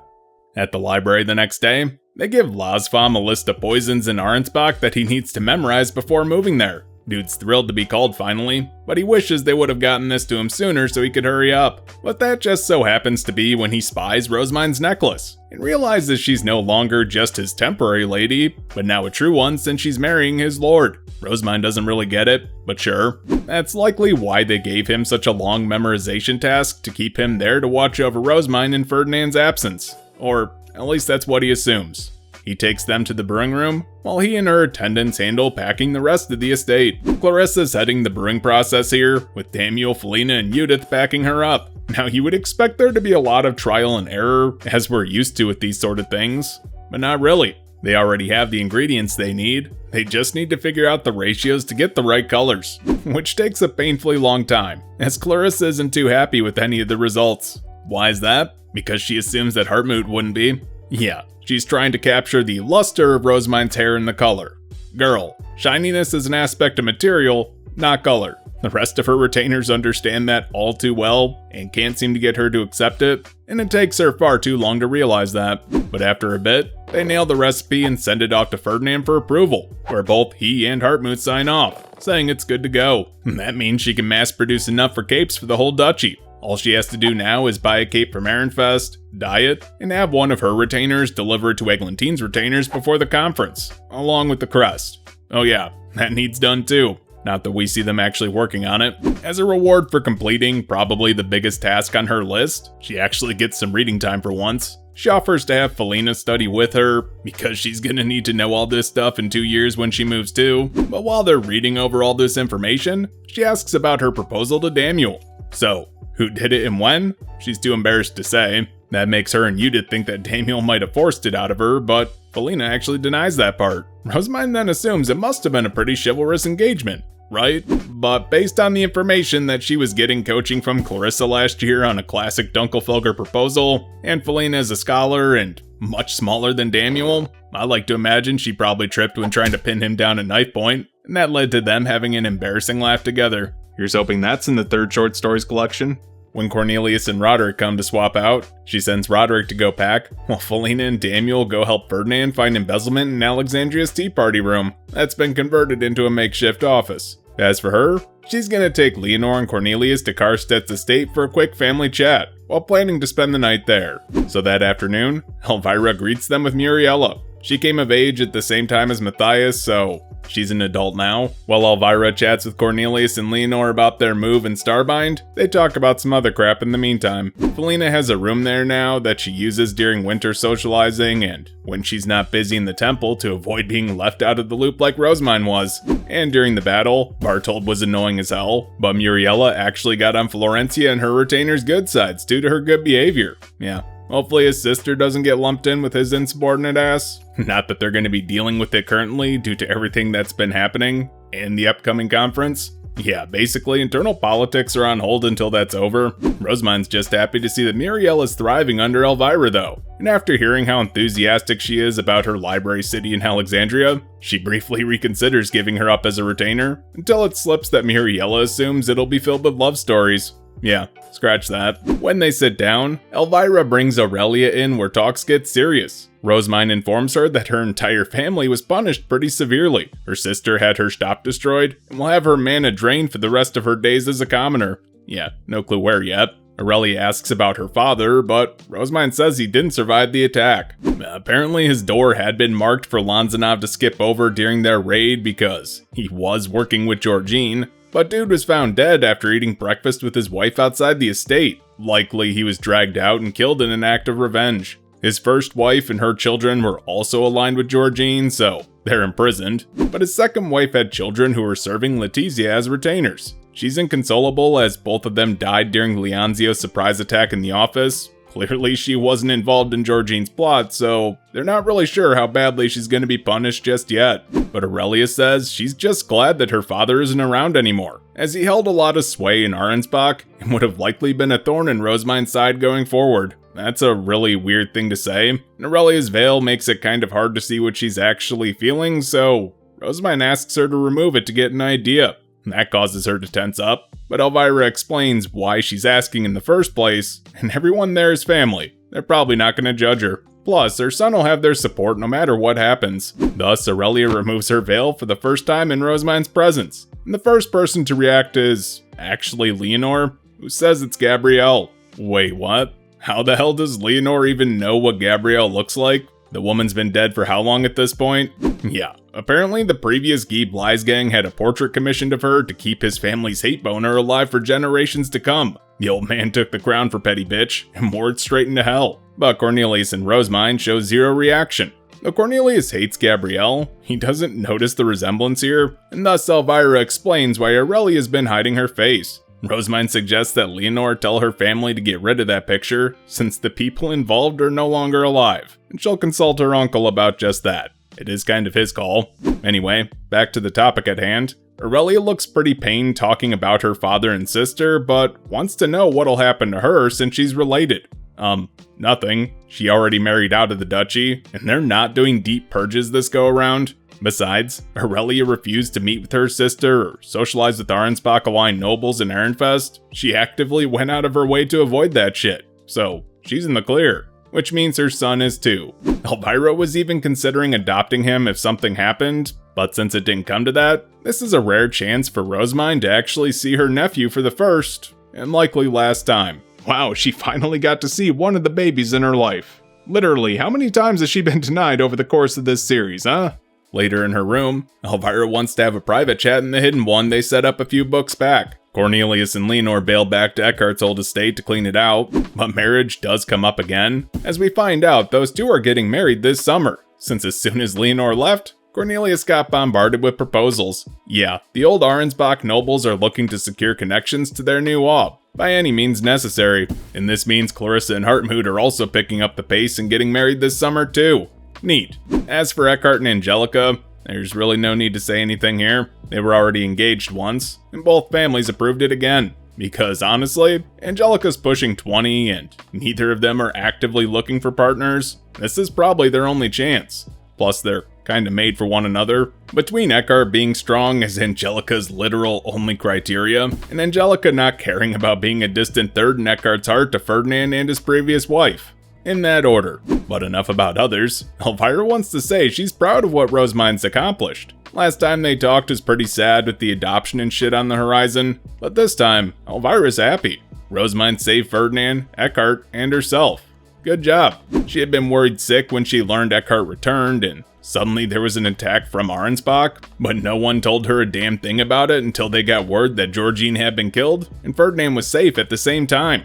What the hell, Karstedt? This is where Elvira doles out some sage advice, that it's up to Rosemine as Ob to build her own information network, don't just rely on Ferdinand alone. Because of their politics in Ehrenfest, Rosemine wasn't really allowed to socialize with their extended family, so she'll need to be aware of her retainer's family circumstances when she becomes Archduchess. Ferdinand won't be any help there because he also lacks an understanding of extended family, or just family in general, honestly. She tells her to keep her health in mind as well, which harkens back to what Effa told her at the end of part 2. Ferdinand's reliable, but don't lose sight of why she's doing this all in the first place. For her library city, of course. Elvira can't wait to see it when it's done. Good thing travel between there and Ehrenfest should be more common in a few years when things calm down, so Elvira should probably swing by to see Leonore and Cornelius's kid. Oh, but what about hers? Yeah, right. her and Ferdinand aren't like that, but Elvira begs to differ, especially considering how he acted during their engagement ceremony. While Rosemine doesn't think there's passion and love there, Elvira corrects her that love may come in time. Hell, she's still not in love with her husband Karstead after all these years, and it really wasn't even until Rosemine entered the picture that their relationship even became friendly. Alright, love is kind of rare in this world, so Rosemine should probably consider herself lucky she found a guy she wants to bring into her family, and one who's willing to support her in turn. Speaking of, what was written on her face stone during the engagement? Yeah, Elvira's in author mode now, and Rosemine's not falling for that shit. Too bad. I don't think she's really gonna have a choice in this matter, since she gave Ferdinand more happiness than Elvira ever could in fiction. Besides, she's the one who put Elvira on this path in the first place. I bet she's regretting introducing that parody disclaimer now. Though Ferdinand would surely destroy all copies he finds and ban Sylvester from making any more, if word gets out about a romance story based on him and Rosemine. That would just be the Harspiel concert all over again. The next morning, she leaves with the house's attendants all reminiscing about stories from her first few months in the estate. Yeah, they're sad to see her go, which seems kinda weird, as she barely knows these people and they don't get a name. But sure, whatever. She apparently left a big enough impression that they feel attached. And honestly, she's grateful for them for not looking down on her despite her temple upbringing, even offering them some praise by saying they helped raise all of Alexandria. But while that goes to their heads, she meets up with Judith and Angelica to head to the temple to finish up the rest of her business in Ehrenfest. Wow, we're just destroying this to-do list, aren't we? Like I said, the vast majority of this book is just closure. Outside the temple, Zom and Fran are waiting. The two of them try to congratulate her on her engagement to Ferdinand, with some metaphor that Rosemine takes entirely too literally about the gods interfering in her life. Her response goes over their heads. Just then, she hears Dirk yelling with some other kids on their way to a study session, and this is basically our chance to see how he's holding up in noble society. Yeah, he's made some friends and somewhat adapted, though he's still much too open with his emotions to survive. Inside the High Bishop's chambers, Monica and Nicola serve her tea instead of changing her for once, because she's no longer the High Bishop. Since she wouldn't be around for spring prayer, Melchior officially took over the role. Now she just feels guilty since he can't even use those chambers because she's still in them. She then closes her hidden room, which is a bit emotional, considering how much time she spent in there, like 2 years in a coma. So what did she want to discuss with Fran and Zom? Well, she wants to move them to Alexandria with her Gutenbergs to set up the temple, as they both have experience in her methods. Gil and Wilma too, obviously. The plan is to transfer those last two as Grey Robes, and then purchase them after Rosemine comes of age. Wilma's just happy she'll be able to spend some time in the orphanage still, like she's used to, but Gil's a bit sad to still be a Grey Robe for a bit longer. They cheer him up, saying he has the unique knowledge to get a workshop up and running in the temple, and once he's bought, he can then travel to set up workshops all over. That means Fritz is gonna need a helper in Ehrenfest workshop, and he has someone in mind already. They're gonna transfer Fritz to Melchior's service, while Monica and Nicola will remain with Felina until she comes of age too, and then all three of them are gonna move to Alexandria after that. So, things are settled, right? Not quite, as Delia requests a word from Rosemine too. That floors her noble retainers, that someone in the orphanage would have the gall to summon Rosemine. But remember, Delia was forbidden from leaving the orphanage for the rest of her life by Sylvester himself. So, there wasn't another option. Damn, talk about a callback. When was the last time we even thought about Delia? Alright, before Dirk's baptism. So she makes her way there, and Delia is looking pretty damn distraught. Yeah, she's been struggling without Dirk in the orphanage, and now gets why Rosemine was so reluctant to leave her family in the first place. So she asks if it's okay to keep the submission contract Rosemine gave her all those years ago, in case Dirk needed someone with a lot of authority to save him. But Rosemine snatches that up, because there would be some issues with it still existing. See, Dirk's a noble, and not just an orphan, and she's due to leave the duchy now. It would cause a huge incident if Delia activated it, and made an Ehrenfest noble a slave to someone from another duchy. It's very clear that Delia is lacking purpose without her little brother to look after. But you know, Wilma's moving, and she was helping Lily out quite a bit and watching over the young ones. Rosemine proposes she becomes the orphanage's big sister, basically protect it from the inside, while Dirk and Conrad do so from the outside. And after the return of her old tsundere self, Delia accepts. From there, they head to the High Priest chambers to discuss transferring Fran, Zom, Wilma, and Gil, as well as a few other priests to set up an orphanage workshop in Alexandria. That's a tall order all of a sudden, especially since they're loath to let go of Fran and Zom, since they know the inner workings of the High Bishop's chambers. But fear not, Rosemind points out that Ferdinand did pretty much all of the work for ages when she first took the job, so that means plenty of his old attendants still know the role and can help out. So after naming some names, it's settled. Transferring the priests is much cheaper than just buying them outright, but what they're worried about now is the mana shortage Rosemind's absence is sure to cause. Yeah, Wilfred and Charlotte have still been using her face stones, and the southern provinces were hit a lot harder than they expected in the war. They haven't made a full recovery yet, even after returning the stolen mana. I mean, the small chalices are magic tools, they do still use some, so they lost mana overall. What would make up for all that? Well, considering they can petition the sovereignty to return the blue robes that went after the Civil War, that's an avenue they could explore. Just ask Sylvester. Also, they could hit people where it hurts. Restrict Archducal family member retainers to those who can get so many protections. That'll get people in offering mana. That's definitely absurd, but would probably work, considering all of her retainers picked up some protections in just a few seasons. And with that, they thank her for her advice and sign the paperwork. Yeah, turns out the blue priests were actually sold to the sovereignty, so as much as they like to think they're above the gray robes, they're just chattel waiting to be sold too. This world is low-key fucked up. Time for the merchants, where Benno arrives without Mark and Lutz, instead bringing his other sister Milda and her husband, who've been helping Benno behind the scenes in securing products and setting up workshops since part 1. Also, all of the Gutenbergs who are moving with her to the sovereignty are there too, but after the introductions are out of the way, they get down to it. Where the hell are they even going? Because from Benno's perspective, their destination has changed 3 times in less than a month. Yeah, he's pissed. So she elaborates that Alexandria is just Arensbach with a new coat of paint. She's going to be the Ob and they've already built their stores, so they can move in right away. That throws Benno for a double loop. She's the Archduchess and they've already built the stores? What the hell? Felina puts down a map of their new city and gives them a rough tour, but Benno doesn't really care where the stores are located. He wants to know when she's expecting them, and she wants them as soon as possible. Of course. That's annoying, but Benno was already preparing for this very situation. Johann, Josef, and Heidi were already planning on moving with the planting company in the first place, while Demo says he can make it work. Zach's really the only one who's struggling here, since he has a new wife, but after some debate with Johann about opening the shop without him and running it, he decides to bite the bullet and just move as soon as possible, even if his wife complains. Rosemind tells Benno that Lutz can stay behind if he wants to, since he's coming of age soon, and probably wants to celebrate with this family, though he's probably going to decline. His family's also well aware that he would be moving soon, so sounds like it's settled then. Or not. Yeah, she dumps even more work on Benno, asking if he can transport her priest too. But dude is already stretching the limit of what a caravan of carriages can reasonably carry. They're not going to be able to take everybody's luggage, food, and themselves for the trip. Well, she better offer a solution, and says that as long as they get their stuff packed, she can teleport it to the dorm and have it carried to the castle for them to grab when they get there. That would be fantastic. Hell, now they can probably even take a finished press too. As for the route, Benno thinks it would be best to take boats for as much of the trip as possible, even using the ocean in Alexandria to get to the city. It would also cut down on their travel and need for guards, but that's when Judith speaks up. Yeah, Charlotte's already asked her and Daniel to protect the Gutenbergs. If something were to happen to them, she would rush into Ehrenfest for sure and cause an incident, since her lower city family's gonna be with them. True facts right there. So with some noble guards secured, they have everything sorted out, and this might actually be Judith's one chance to see Alexandria up close, since her father's still not letting her move. Yeah, no, she's still gonna need permission to cross the border, and spoiler alert, she doesn't get it. They end their meeting with her promising Benno he'll rake in a ton of cash if he follows her to the soon-to-be book capital of the country, and thus, they'll meet again in Alexandria. As much work as she unloads onto Benno, she's always got the cash and methods to make it happen.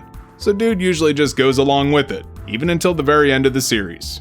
One last piece of business, and it's her outfits. Yeah, Rosemind's painfully low on clothes that actually fit her, and she'll need some appropriate quality ones to even attend the conference. Thus, Florencia is hosting a fitting with Charlotte, and she invited Rosemind too. They've already gathered some old clothes for her from Florencia, and Bonifati is his late wife too to modify, but this does sound like a massive hassle. Can't she just wear the one she wore for her engagement to the ceremony? Well, no, she's already wore that one in public twice. I'm sure any woman can relate to that. She can't exactly wear it to another big event, or else people think it's the only fancy outfit she owns. And that would reflect poorly on Sylvester as well for not preparing more clothes. Damn, even in fantasy worlds, societal expectations are brutal for women. At the fitting, she thanks Charlotte for securing noble guards for her Gutenbergs, but Charlotte's also got a favor to go along with why she did that. While Daniel and Judith are down that way, could they double check on Gerlach and Ilgner? She wants to know how their lands are looking after Spring Prayer. Charlotte's worried if they gave enough mana to fully recover the areas that were hit the hardest. Yeah, no problem. After Rosemine gets her outfits fitted, it's Charlotte's turn. And that leaves her a chance to speak to Florencia about wearing blue, which isn't the seasonal color, but I guess it works, it is her birth season, and matching the designs of their outfits for the ceremony. A light blue, huh? Yeah, blue is her birth season, but how can people misinterpret that later? Guess we'll see. With them matching outfits somewhat, Florencia informs Sylvester so he can at least compliment their theme, while urging her to tell Ferdinand as well. What's the point here? To show she's on good terms with Ehrenfest still. They even get Brunhilde in on this. Yeah, Brunhilde joining the conference in a support role indicates not just how far she's come, but more reinforces how rare it is for a second wife to be on good terms with the first. It's nice to see Florencia and Brunhilde avoiding that mess. But this does bring Florencia to what she really wanted to discuss, in somewhat private specifically, as this will likely be their last chance to do so. She goes to give her sound blocker, and Rosemine freezes at seeing the face stone, but soldiers through as to not offend. So Florencia finally tells Rosemine how she feels, that she's being super considerate to match outfits, listen to Charlotte's every request, and has pretty much saved all of her children. In Florencia's eyes, Rosemine really is a saint. That's a laugh, since Rosemine's aware of all the trouble she's caused, but apparently Florencia was afraid that Rosemine might actually hate her, since they never really saw eye to eye on her education. Ferdinand was always there as her educator, and she was always busy with the temple and printing, so when Florencia tried to get her education as a first wife underway, only to be blocked so hard, kinda made sense that Rosemine might not like her. And I mean, that's not true at all. Good thing Florencia realizes that in hindsight. They just had different ideas for her future, which is pretty obvious now. But she uses this rare chance to say just how grateful she is to Rosemine for all she's done for her family and home. And Rosemine's pretty grateful in turn, due to Florencia's immense patience in allowing her the freedom to do what she wanted right along with Sylvester. Florencia then gives her the same warnings Elvira and Effa did, making her chuckle a bit. Yeah, seems all mothers do have the same advice deep down. Take care of yourself. But this is the first time that Rosemine calls Florencia just mother in the English translation, so let's savor that. Now, we've already gotten an idea for how Florencia views Rosemine, but the two have never really sat down to have a heart-to-heart. This is a conversation that's been a long time coming, and one I've really wanted to see. It's finally the day to close her library, but before they head off, Ottilia has a request for Damiel and Felina, who are still helping Ferdinand in the dorm finding embezzlement. Can they tell Hartmut to hurry back and pack his hidden room up? He's kinda getting down to the wire on that. Great stuff. So she heads to her library, where Losfam is in great spirits. He's ready to put this place behind him, but Rosemine has to pack her hidden room first. There isn't really much in there besides the letters from Ferdinand and praise containing magic tool, so those get boxed up and the furniture moved out. And that's basically that. Most of the furniture in the building is going to be staying since Ferdinand doesn't really need it. As the servants move everything into carriages, she is a bit conflicted about leaving. This was her first library after all, but the circumstances in which she got it sucked. Losfam has zero regrets, because this place was nothing but a pain for him and Ferdinand. Yeah, he was never there when he first got the estate 2 years before graduation, but around that time his father fell ill, and he was being forced to work in the Knights Order as its commander. And do remember, it was mentioned at one point, Ferdinand was the Knights Commander for a brief period. Yeah, apparently it wasn't quite official, Karstedt stepped down from the role, but this was apparently Adalbert's plan to make Ferdinand fit a support role like Bonifatius. His engagement to Magdalena had just fallen through too, so he was already kinda depressed and being kept from his research. Not that he loved Magdalena, he just wanted the fuck away from Veronica. Who can blame him? That time period was when Ferdinand spent most of his time there, but then he entered the temple, and Losfam was sad that Ferdinand rarely came back, unless it was for work. When Veronica was finally detained, he and Ferdinand's other retainers were overjoyed, but if she wasn't in the ivory tower, Losfam would have killed her himself. No one would have suspected him as a lay attendant until the deed was done. Shocking as hell. Who would have thought he was capable of that? Losfam also would have done the same to the people who poisoned Ferdinand and Arnsbach, so luckily they're being detained elsewhere. Good thing Mestianora for big killing, right? Yeah, note to her, don't get on Lasvam's bad side, but she's the one who saved his lord, so he's grateful for that. The issue is, he's never really seen those two interact, and she does try to give him a heads up on that, because she does cause a ton of trouble for Ferdinand, which leads to a laugh between them. Thus, he hands Rosamine the attendance key to return to Sylvester, and leaves with a bounce in his step, and she races off after him to stop him from attempting to unpack her books in Alexandria before she can. Surprise, Lasvam is the scariest mix of Eustace and Eckhart. Cunning, unassuming, and psychotic. Fear him.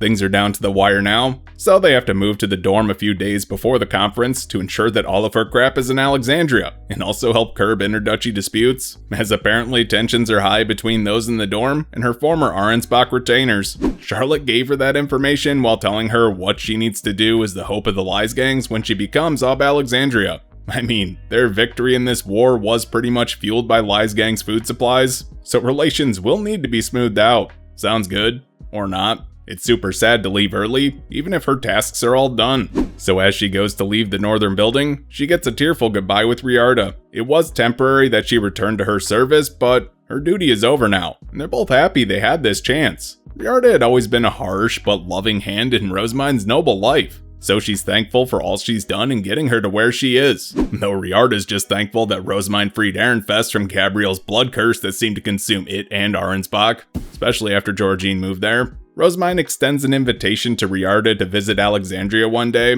which she would love to do while she's still alive. Oh right, Riarda's fucking ancient. She was about 60 when she joined Rosamine's service 7 years ago. Yeah, don't wait too long. Rosamine cries and Riarda scolds her, only making it worse. But she does shape up, and Riarda sends her off with a prayer to the goddess of separation for protection, as is customary when young women leave their house for good. Yeah, confirmation here from the red light of this blessing. That's one of Geduld's subordinates. Very fitting.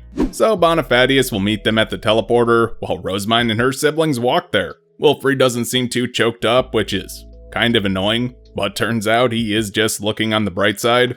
I mean, he is doing it in a fairly callous way, saying Ferdinand will take her reins again, which he says is good. But also they'll still see each other in the academy, plus they still have those symbols of sibling bond she gave him, which is true, but also missing the point. She will remain their sister because she did have the chance to undo the adoption with her new status, but chose not to, because she wanted to keep that connection to Ehrenfest as long as possible, much to her new duchy's disappointment, since they didn't want to be seen as an Ehrenfest vassal state. Oh, how the tables have turned. Enter Bonifatius to ruin the mood by getting impatient and charging in to see Rosamine. Her retainers take defensive positions and try to stop him, but even in his old age, he sidesteps them with ease and stops just shy of smashing Rosamine like the goddamn Hulk. Here, she gets a heart-to-heart with him over Ferdinand. Dude seems like he's been pretty pissy since he found out, so does he not like Ferdinand? No, he just doesn't think he's good enough for his granddaughter. Bonifatius asserts that he's the one who saved her from Grousum all those years ago, not Ferdinand. Then he was the fool who got poisoned, needed to be rescued, and now he's trying to pin her down to the tough life of an Ob?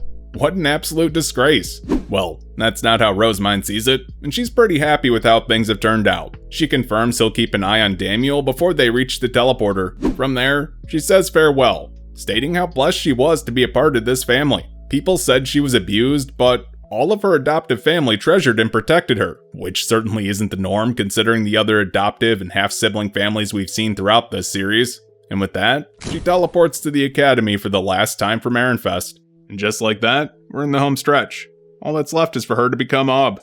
First stop in the dorm is the common room to greet the scholars. They stop her immediately since she's leaving the duchy and they don't want her learning any secrets, but I hate to break it to this dude. She pretty much invented all of their secrets, and is also well informed on Ehrenfest's internals, but she's more diplomatic than me, and points out that some aren't happy about her former Arensbach retainers hanging around. Yeah, she's already banned them from the Tea Party room to put Ehrenfest's people at ease, but she elaborates that her and Ferdinand only took people who actively fought back against the traitors. Those same people were also capturing knights behind the scenes in Gerlach. No Ehrenfest nobles actually saw them. Aside from that, she wants to repay the debt to Lies Gang for their support once things are stabilized, and is generally trying to improve duchy relationships. That seems to smooth things over, or at least keep them from openly bitching about it, and thus, she goes to her chambers to rest. 2 days later, after getting her ready for the big day, she hears a rather disturbing rumor from her retainers that the outfit she chose to coordinate with Florenzi and Brunhilde is apparently being linked to Ferdinand back home. Yeah, that lighter blue she chose is pretty close to his hair color, so everyone's saying she's wrapping herself in a color that reminds her of her beloved for comfort. Creepy, and hell no.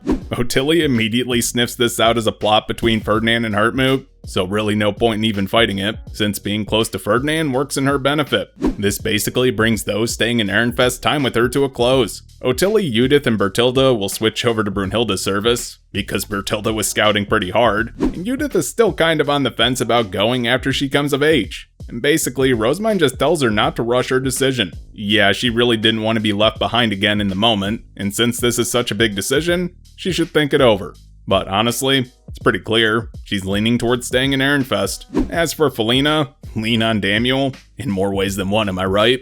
But no, seriously, dude is probably the most knowledgeable noble in Ehrenfest about the temple now. Ask him if she has any questions. So she heads down to the tea party room where Sylvester, Florenzi, and Brunhilde join her a bit later. This is her chance to say goodbye to Brunhilde, who's barely served her since her engagement was decided, only really doing so after she got dyed by a goddess. So, not much time at all in the past year.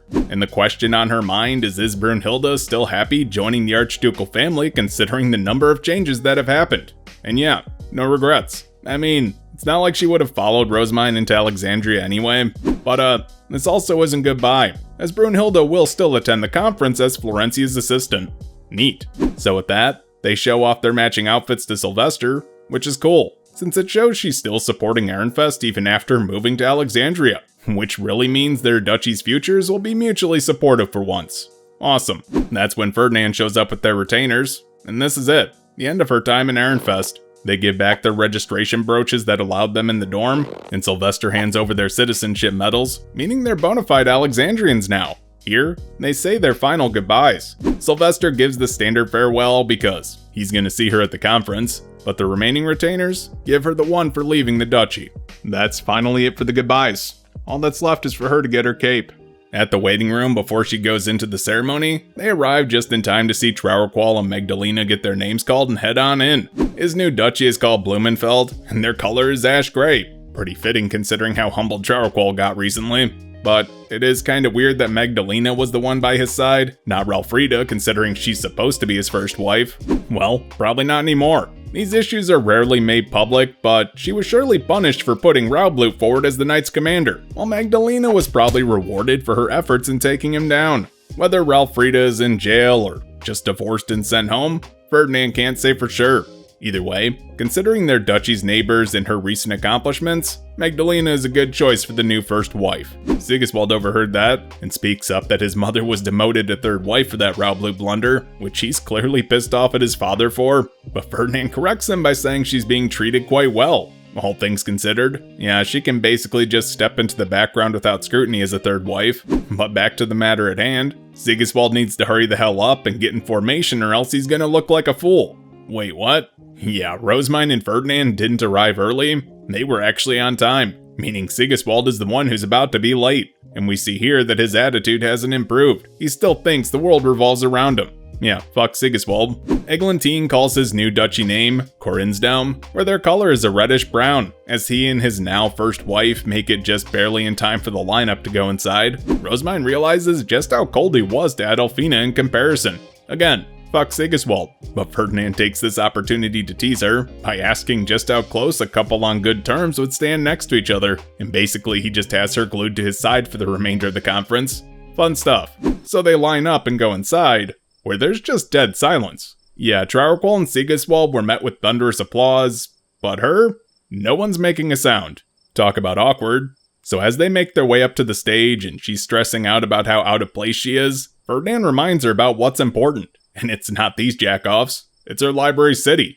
Cue flashback through the whole story, which is incredibly touching, but it's too meta for me to do an abridged recap within a synopsis. And Rosamund's not just got her nerves back, but she's ready to get through this conference and get to the city building aspect of her duchy.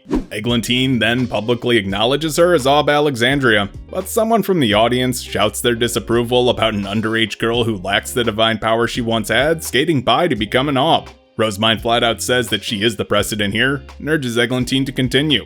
And true enough, it wasn't just the king's decision, it was the Archduke's decision that led to early shop acquisitions and allowed her to claim Arnsbach's foundation. So, Eglantine puts the dark blue cape on her, and they take their spot on the stage while people continue to bitch. Though the new citizens of her duchy get to throw off the scarves that had the Arnsbach purple and throw on their blue capes finally. Alexandria is now a real duchy. Ferdinand's pretty smug, and Rosemine rightly points out he wanted this to happen, because it makes their enemies easily identifiable. And that's true.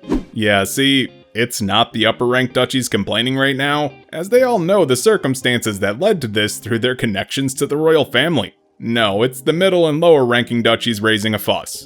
But does she have the means to silence them? Oh, you bet your ass she does. She whips out her Gertrude and basically tells all the complainers to go shove it, as she probably knows more about being an Ob than any of them do. Thus, Ferdinand gives her coveted very good as praise. Eglantine then urges those present to bless Jürgenschmidt's first underage Ob, and as the lights rain down on her in a blessing, she fires off one back at the audience.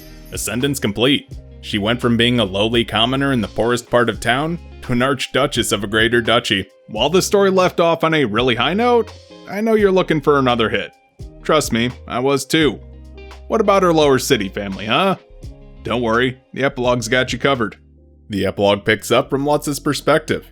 I'll warn you, this is something you should probably read to fully enjoy. It's the emotional culmination of the entire story. He just finished his coming-of-age ceremony in Alexandria, which is hot as hell, obviously. There he got a huge blessing from Rosemine as she's serving as the High Bishop. But since his parents aren't there, Gunther, Effa, Tully, and Camille are waiting outside. Gunther clearly just wanted to see Rosemine, but the rest were actually there to congratulate him. Benno and Mark are there too, I guess, and use this chance to talk to some locals to get some info. Nice. The commoners of now Alexandria have a pretty high opinion of Rosemine, as we know from Jiffy's perspective. Would have loved to shout out to my man in this, but alas. Here we see Benno's in mentor mode, telling Camille to be grateful that they'll have such an easy time here in Alexandria. The planting company has hit the ground running, as have pretty much all of the Gutenbergs, as the established merchants are all racing to them to make connections to the new Ob. But also, turns out, she is getting commoner input, which is throwing the scholars for a loop. Good thing Hermut's still around to spearhead this effort. Back at the new Gilberta company, everyone's celebrating for Lutz's big day, but he's also kind of down in the dumps. See, this should have been Mine's coming of age too. However, since she's Rosemine now, she'll have to wait a whole year and a half more to come of age, since nobles come of age during winter. Yeah, this does trip people up, including myself sometimes. There's 6 years in the academy, but all nobles still come of age at 15. Just remember that the first year in the academy is at 10. Not 11. Anyway, it's pretty sad that she's not there to celebrate too. The next big ceremony they're gonna celebrate will probably be Lutz and Tully's wedding, which has Gunther pretty frustrated, as the ever-doting father who doesn't think anyone's good enough for his girls. And that's probably gonna be next summer too, since who knows what Rosemine's gonna request of Lutz as far as the printing industry goes. But that's when they hear a door somewhere in the house. That didn't sound like it was coming from outside, so who the hell could it be? Zero surprises, as they can hear one set of footsteps yelling at the other to quit stomping, or else they're gonna hear. Lutz's inner monologue plays the straight man to this routine pretty much throughout this entire epilogue. And shocker, Mine bursts through the door and announces she's home. She even gets to call herself Mine too, and so does everyone else for the rest of the epilogue, which is an incredibly sweet little detail. Yeah, but literally no one's surprised to see her, and she blames Ferdinand's loud footsteps, which is actually a surprise that he's there too. Lutz is skeptical, assuming this must be a test or something because he can't read Ferdinand's stony expression. Like ever. But is she even allowed to use that name anymore? Yeah, skip it. We know. But she does tell them that the contract was only in Ehrenfest, and she's obviously not going to remake it here in Alexandria. It would be up to her, and she's not going to. It's her family. As for why Ferdinand is there too, well, she introduces him as her fiancé. But turns out everyone already knows. Yeah, Tully was there for that discussion with Hannah-Laura and took that home as gospel, which wasn't true at the time, but now is. After a ton of teasing, she races over and finally snatches Camille for some comfort. But the kid is beyond confused that some beautiful older woman is hugging on him, saying that she's his big sister named Mine, the one that supposedly died 7 years ago. She's got 7 whole years of pent-up sisterly love to unleash. Lutz brings her back to reality, like, isn't there some people more important that she should probably speak to first? Yeah, Gunther and Effa are in tears over her return, so she says she finally made it home, and they hug it out. But Effa isn't rude. She asks her to invite her fiancé in from the hallway, who's apparently a goddamn vampire that he didn't enter already. Yeah, Ferdinand insists he's fine out there, but she won't let him get away. He's not escaping this shit. Come meet the family, dude. This is where Benno explains the magic contract to Camille and the whole confusing circumstances that still don't make sense to the kid, but join the fucking club. Mine's pretty much incomprehensible to everyone around her. So as Mine cries with her family, Ferdinand reminds her not to get too emotional and puts a face stone to her head while healing her puffy eyes. Lutz recognizes the amount of care he's giving her, showing this dude's pretty used to that job by now. And despite his stony expression, he's incredibly considerate. Yeah, Lutz can realize there's love between them. Well, since they have some time, Tuli proposes they do their own coming-of-age ceremony for Mine. While Tuli does her hair, Mine and Benno talk business in a frank way for the first time in ages. Rinsham is up and running through the Gilberta company, but Benno really wants to know how printing's gonna proceed. She's focused on the main city of Alexandria for now, but she's curious how the commoners are viewing her temple classroom she's gonna set up. Benno's planning on sending Camille, but the rest of the major store owners are pretty reluctant, since one bad impression could torch a major business relationship. Not a great idea, which is a bummer for her. She briefly plans to sneak in, inspired by Sylvester's antics, but everyone there chastises her. Though it doesn't escape Ferdinand's notice, she's currently sneaking out right now. Though she does want some workshops up and running, because she wants to fill her library as soon as possible. So who knows, maybe she will send Lutz out to go make some new shops after all. But Benno shoots that down, because he and Tuli are gonna get married next year. Wow, no one told her, and for obvious reasons. Anyway, she's about to fire off a blessing right there, but Ferdinand stops her, because that would probably blow their cover. Yeah, she wouldn't be able to visit anymore after that. With her hair done, everyone compliments her, which earns her a not bad from Ferdinand. Yeah, that's pretty high praise from a noble, especially him. That does seem to rub Gunther the wrong way, but as he gets in Ferdinand's face, putting everyone on edge, Mine just laughs it off that that's her father, and Ferdinand agrees. He's probably the most honest he's ever been in the entire series right here. He bluntly praises Gunther and Effa for raising Mine with so much love, and how she saved him in more ways than one. He promises to protect her as well, so he wants them to acknowledge him as family. That frankly stuns Lutz, because it's clear that Ferdinand isn't asking them to be more like nobles, but willing to join them as they are. So Gunther slams down a cup, fills it halfway with wine, and then hands Ferdinand the bottle to fill the rest. He and Mine both look at it pretty confused, but Lutz actually tells them what's up. This is a commoner engagement ceremony, which you would know already if you read the second short stories collection. Both parties fill half of the same cup, and then down half to join his family. So they go ahead and perform that little ritual, where Ferdinand does it without hesitation. But after a while, things naturally have to end, so she and Ferdinand take their leave. Gunther's already drunk as hell, been drinking pretty much the entire day, and Ferdinand promises to bring his own stock of wine the next time they visit. Tuli then provides them some clothes that should be more fitting the next time they come back. Yeah, the problem is their most modest outfits are still far too fancy even for the richest of commoners. Yeah, we already kinda saw that with Eustace's side story all the way back in part 3. Mine then tells Camille that the next time they visit, he better start calling her Big Sis, but he's not a baby. Hell, he even calls Tuli by her name, so he's gonna call her Mine too. And that right there's a deal. With that, they open a hidden door and step inside, waving goodbye to everyone, promising they'll see them later. Yeah, absolutely fuck the editor, author, and artist for ending the book on this image specifically. Respectfully, mind you, that is a respectful fuck you. Chef's kiss on the art and placement. But that is literally the most having you begging for more last page they could have chosen. So as I said in my volume 11 video, that's it. There's no side stories this time around, so we've wrapped up the mainline story for Bookworm. But hey, I'd appreciate it if you'd hang around for a little bit longer. I do have my final thoughts I wish to discuss. The final volume for this series really encapsulates that concept so well. As the final book, the plot is basically wrapped up within the first chapter proper, as Rosemine has her memories back, is rid of her divine mana, and everything is basically settled. So then, why is there an entire book to read? Well, because while the plot is wrapped up, there is still story to cover. I mean, the loose ends in Ehrenfest, her ultimate decision to become Ob Alexandria, accepting Ferdinand's feelings, and reuniting with her lower city family has been promised since all the way back in Volume 8. Basically, promises made, promises kept. right? As a character, Ferdinand has undoubtedly been a main one since part 2. He's been such a foundational figure in this series, from the High Priest we didn't know much about, to learning his whole past and why he's so amazing in the first place. But it wasn't until the end of part 5 that Ferdinand became fundamental to the plot unfolding, and also Rosemine herself. And even then, we're still not entirely sure what he's thinking or even doing most of the time. So this volume, at the end of the entire series, we finally get to see his thoughts and feelings on some of the major events in the story. Family is huge to Ferdinand, and only because he had such a poor understanding and exposure to it in the first place. Looking back, the only positive relationship he had was with Sylvester. I mean, his dad's is kinda tainted in hindsight, and Sylvester's ignorance in this led to Ferdinand being a useful tool most of the time so he could escape from doing paperwork. Now, I don't doubt on some level Adalbert cared for Ferdinand, or that Sylvester does value him. We've seen that pretty plainly throughout this series. But Veronica left such a deep scar on their understanding of family that the fact that those two have a positive relationship is frankly a miracle. So him coming to understand what love is and that it's not a transaction is a reality-shaking shift in Ferdinand's view of the world. Rosemine and her family are what did that for him.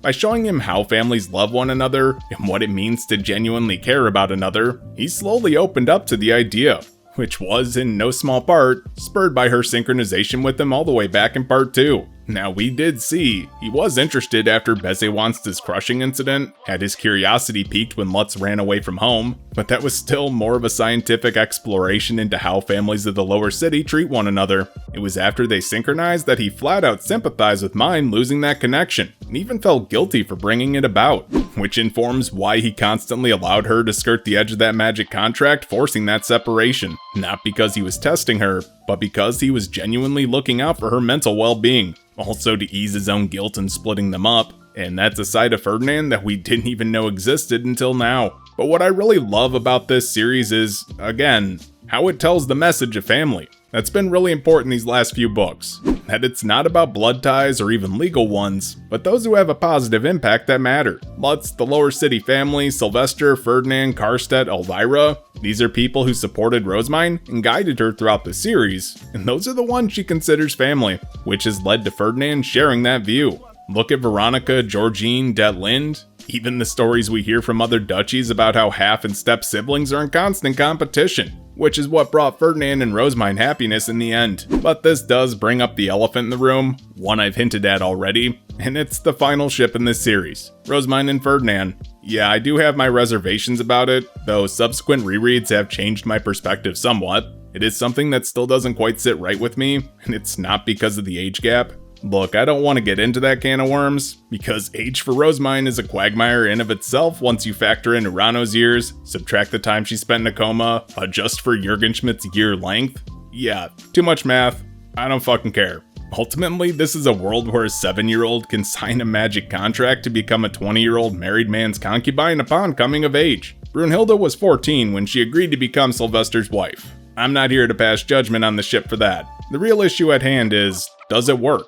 And honestly, it feels like Rosemine was pushed into the Ferdinand route by those around her. Like, she cares about him as family, but there's zero indication of romantic feelings until volume 9.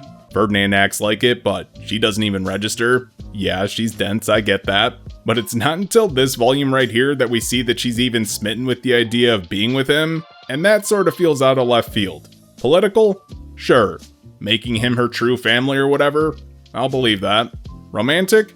Yeah, you lost me. And as I said, after rereading this series, you can see it's telegraphed more than the first read, but still strikes me as not the most organic development. It's not often a series as long-running as this, with as many plot points and threads as it has, that it manages to tie just about all of them up so neatly, and I really appreciate that. Not everything needs a ton of payoff or to be super important to the plot. Hell, just seeing Aurelia get closure with her family, allowed to live a normal life in Ehrenfest, Delia and Dirk's relationship and how that devouring contract turned into an ultimate goal for Delia to become the core of the orphanage in the temple, Florencia getting to chat with Rosemine where she finally thanks her for all she's done for her family, but also Rosemine thanking her for being so welcoming and accepting of her. There's so much in this volume that calls back to earlier parts that shows us how they either resolved or reached a happy medium. And that makes for an overall satisfying conclusion to the series. So that's it. We've officially covered all the mainline books for Ascendance of a Bookworm. I've talked at length about plot and characters, but what about my thoughts on the series as a whole? Well, as an isekai, it's in a league of its own. It bucks so many of the stale tropes that pervade the genre to the point that it doesn't even really feel like an isekai as we know it in the modern day, because it has a genuine desire to explore the fantasy world it created.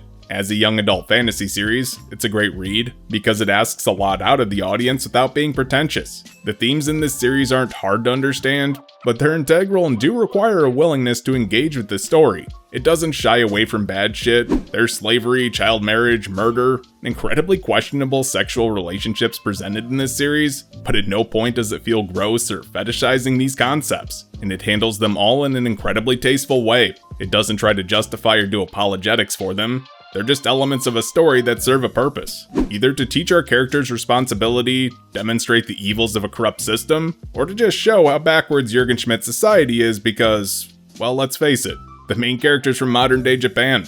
Human rights have come a long way since the Middle Ages, and the way it portrays these without talking down to its audience is such a delicate balance that's done well. I find it something I continually praise about this series. And then there's as a book. I'm aware the translator has caught some flack for their choices in the translation, but honestly, this is one of the best translated and edited light novels I've read. It doesn't rely on dated mimetic phrasing or incredibly obvious translationisms. Read enough light novels and fan-translated manga, and you'll see them too. Hell hath no fury like my hatred for the term wry smile. There's a natural flow to the narration and dialogue that elevates this franchise. So after 33 videos, excluding the side story ones, my answer to the question, should you read this? If you've waited this long and are on the fence, or are somehow going to be surprised by this answer, yes. So for the last time, that's it. If you're watching this chronologically, there is no next time for Bookworm. My goal for these videos was to be a sort of book club. I never wanted to be a replacement for people actually reading this series, but discuss what I saw, enjoyed, and hopefully convince some people to pick it up. So yeah, again, this is it for the mainline books. Assuming the third short stories collection hasn't been translated yet, and I'll see you all in the spin-off. For now though, hey, you've made it to the end of the video and series. Don't forget to like, comment, subscribe, share, and do all the other YouTube stuff to help the channel grow. You can also join my Discord with a link down in the description. And if you really want to support me, you can head on over to my Patreon, or hey, check out my channel memberships and pick up some extra perks. Speaking of supporters, I'd like to give a special thanks to Autumn Stott, JMonth33A, Pokeflute, Robin DBL, Samuel Chen, Tristan, and Vonstrom for their continued support. Thanks for watching.